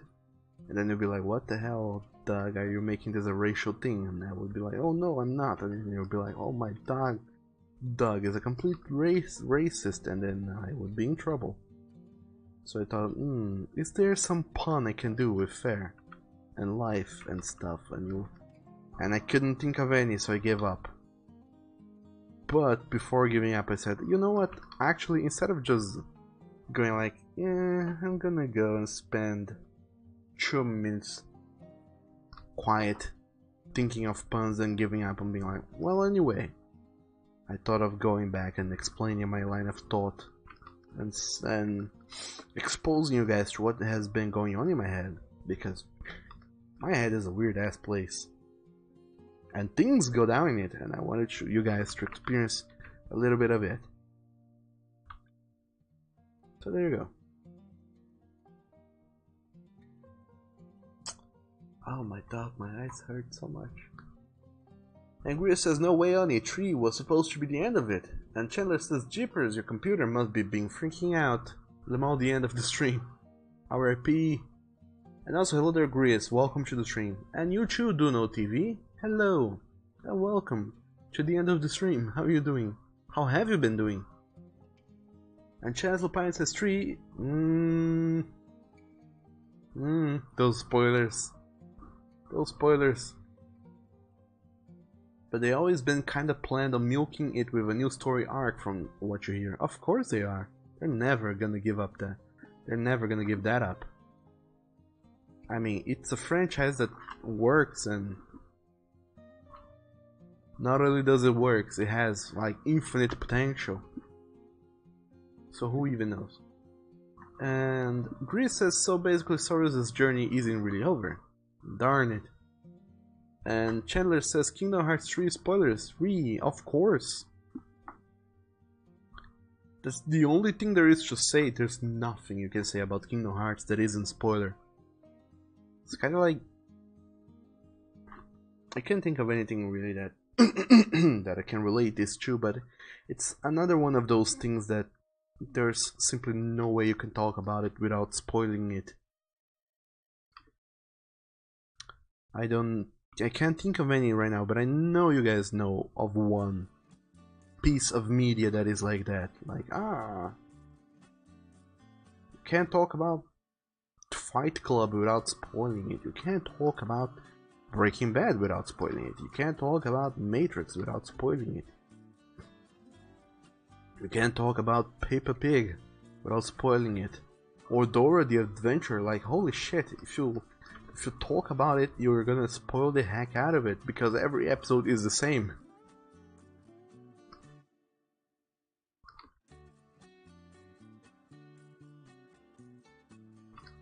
Or even Game of Thrones. That's one that you can't really talk a whole lot about without spoiling the hacking shit out of it.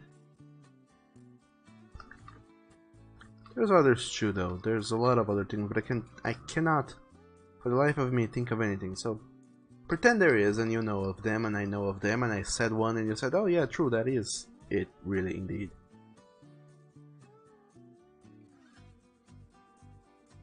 And only you said, "But it's already known about it, you guys." Nomura wanted to remake Chuewi and Verus.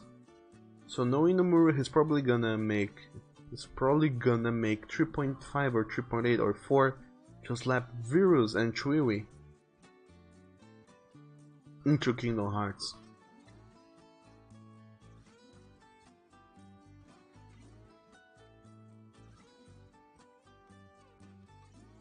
Chuewi is interesting, truth to be told. If you guys have never played Chuewi, go do yourself a favor and play that game. Why, Doug, would I go and play a game that is only for an old ass console that no one has anymore?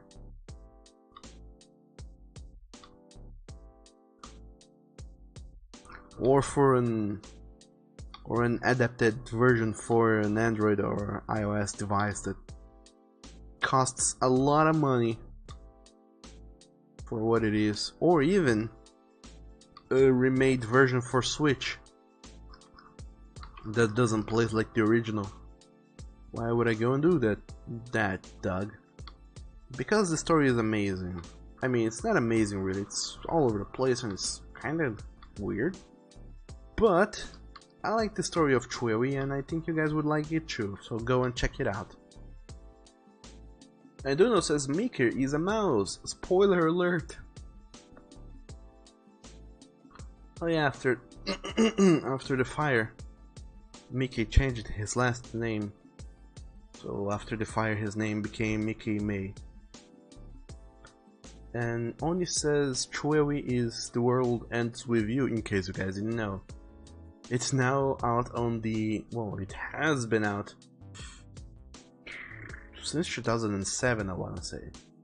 On the Nintendo DS, and ever since 2009 or 2011. Out on Android and the iOS. Or make that 2014 or 2015. It's kinda hard game to port. And ever since the end of this year on Switch, I think, the end of 2018. I don't know if it has released, but it's over there. And A Smith Wrestling says, "Hi, how are you?" Hello there, A Smith Wrestling. I'm doing good. I'm back home finally. And I'm just enjoying myself, talking to people and explaining my visual novel plans. How about you? How are you doing today? And Tiger says, "Because it's a good game." Oh, you're so right. And only says, "And Switch. It's on mobile, it's on DS, 3DS, Android, iOS, now Switch, and on future it will be on..." what was that thing called again? Zibo, I don't even remember. There's a little console that was like game company in Brazil decided to try and make a console, and they make the Zuba or the Zibo, I don't know what it's called, but it sucks. It sucked, and they re-released Resident Evil 4 in their Portuguese version of Resident Evil 4, and it was awful, and nobody bought it, and it was not good. And yeah, it is called the Zibo. Like, holy shit. Well, at least it was cheap. But it failed, so dug them hard, like, holy damn. Let me enlighten you fools. Oh no. What the fucking heck the Zibo was. In fact, let's do that at the end of this stream, because there's not a whole lot of art I can do in 5 minutes. Let's read about the Zibo as you guys go and say your farewells. And Duno says, "Mickey Mouse, Mick K, Keyblades." Oh my dog, you have cracked the code, Duno. And then he says, "But Final Mix is in Switch, and the others are remakes which have half of what the Switch version has." What are you talking about, Oni? Okay, so the Zibo is this.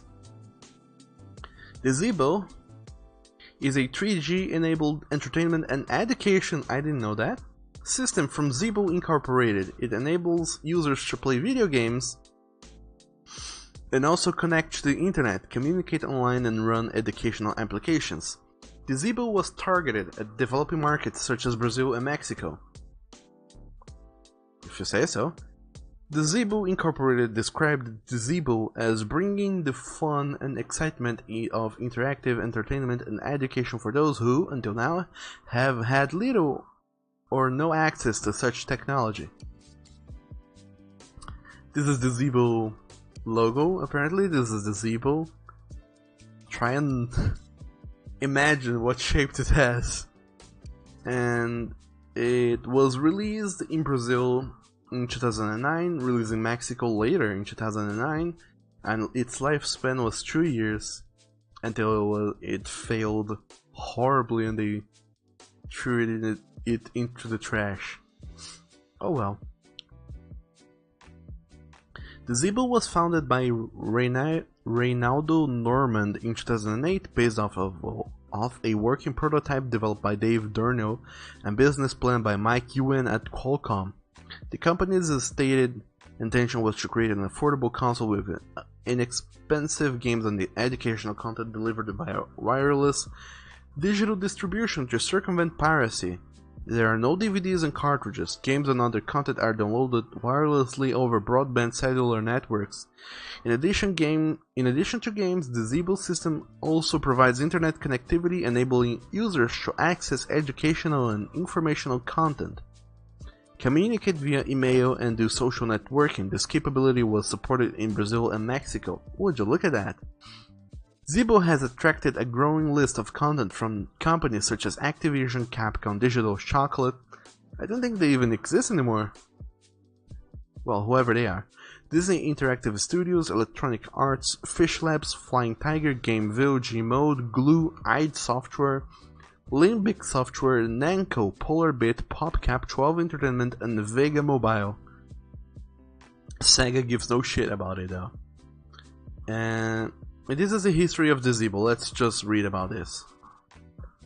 The Zeebo was first announced in November 2008 in Rio de Janeiro, Brazil, and went on sale there in limited quantities in June 1st, 2009, with a suggested retail price of 500 Brazilian reais.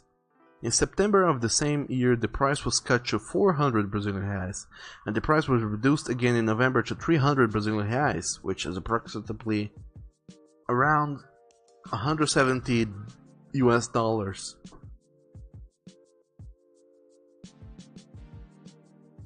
The console was distributed nationwide in Brazil in December 2009. By August 2010, there were approximately 40 games launched for Zeebo in Brazil. Whoa, just 40.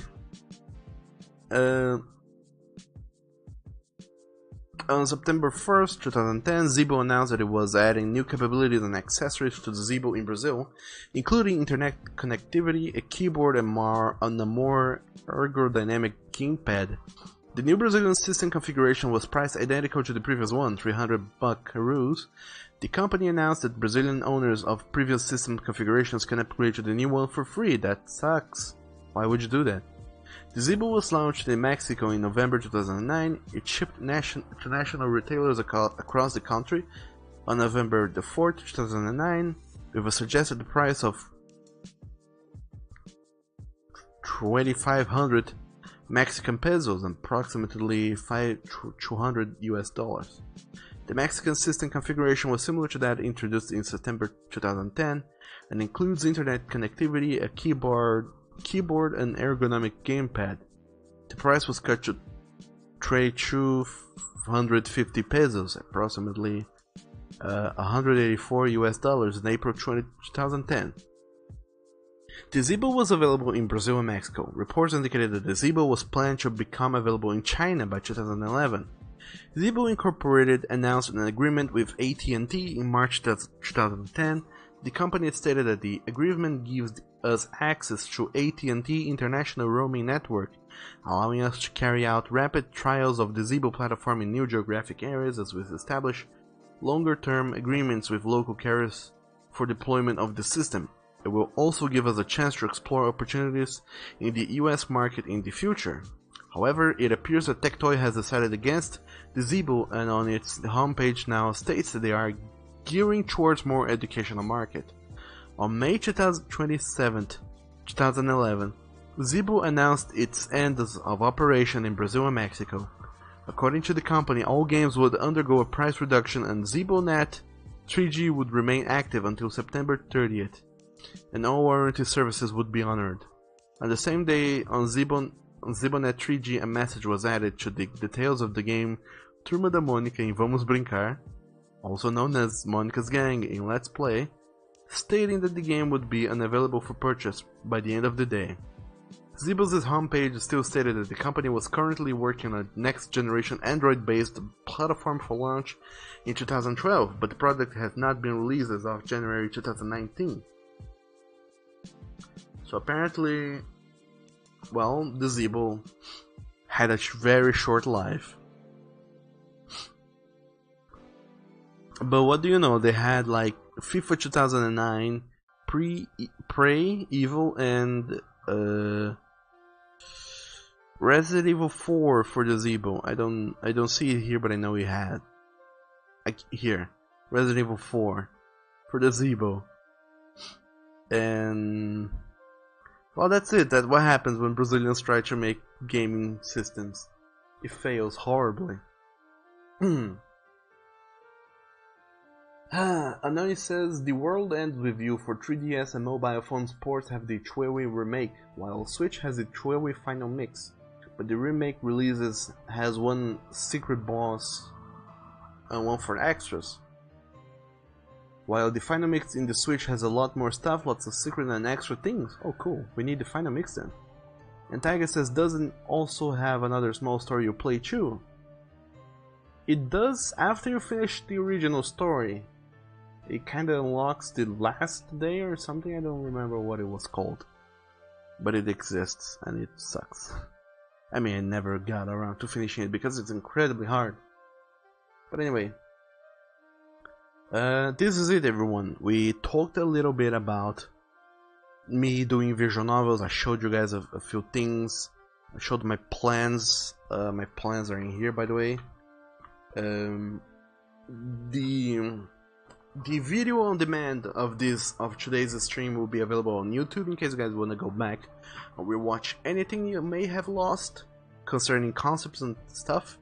And on my off time I'll go and check out Tyranno Builder and see what the heck is up with it. Also Unity and that other thing you guys called the fungus, I think. See what the heck is up with that. We also did a little reading, a light reading on the Zeebo. Now you know that it existed.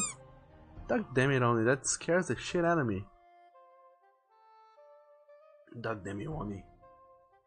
Anywho, now you know about the Zeebo, and unfortunately, this is it for today, everyone. As it happens, the day is over. It's time for me to finish the stream. Nonetheless, thank you guys so very much for showing up for today's stream. What day is today again? Monday, February 4th, the 4th of February. Well, I want to say the first stream of 2019, but that's not true. I have streamed before this year, but it's my first stream after my vacations, and I'm glad to see that everything is still here. People have not run away, and the whole streaming system has not caught on fire. Things are still working, and people are still here, so that's great. And also thank you guys so very much for, you know, still keeping up with me even after I kind of vanished for 3 weeks. Thank you so very much for still sticking around and everything else. Duno says thanks for the stream. Thank you for being here, Duno. And Tiger says bye bye to you, Tiger. To you too, Marcus, Nekio, Nick Ferreira, and everyone else. Nathan Chu, I thought he had gone. Thank you guys so very much. Oni Chu, for showing up today, and everyone else who showed up earlier today, but who has already gone. You guys can always go check me out on Twitter and on Discord. Also, by the way, please do, because I announce on those platforms when I'm gonna be doing new streams. So it's interesting that you guys go and check me out on those places if you wanna, you know, keep up with my streams. And other than that, there's also a lot of friends who are streaming all sorts of shenanigans, and why don't you guys go and check them out? They may be super fun, or they may suck, I don't know. Let's go and check them out and meet them. Today we're gonna go and check out Echo Woo, I think, and see what the heck they are doing up with their lives and what sort of games they are playing. And also let's raid the shit out of them. Surprise them with our squeaky toys and stuff. And other than that, thank you guys so very much for being here today. I hope you guys have a delightful end of a day of the Mon or a day of the Chues, depending on where in the world you are. And we'll be seeing each other tomorrow, and for the rest of our days until we go on a vacation again. But that's it. Have a delightful day, everyone. See you later. Bye bye.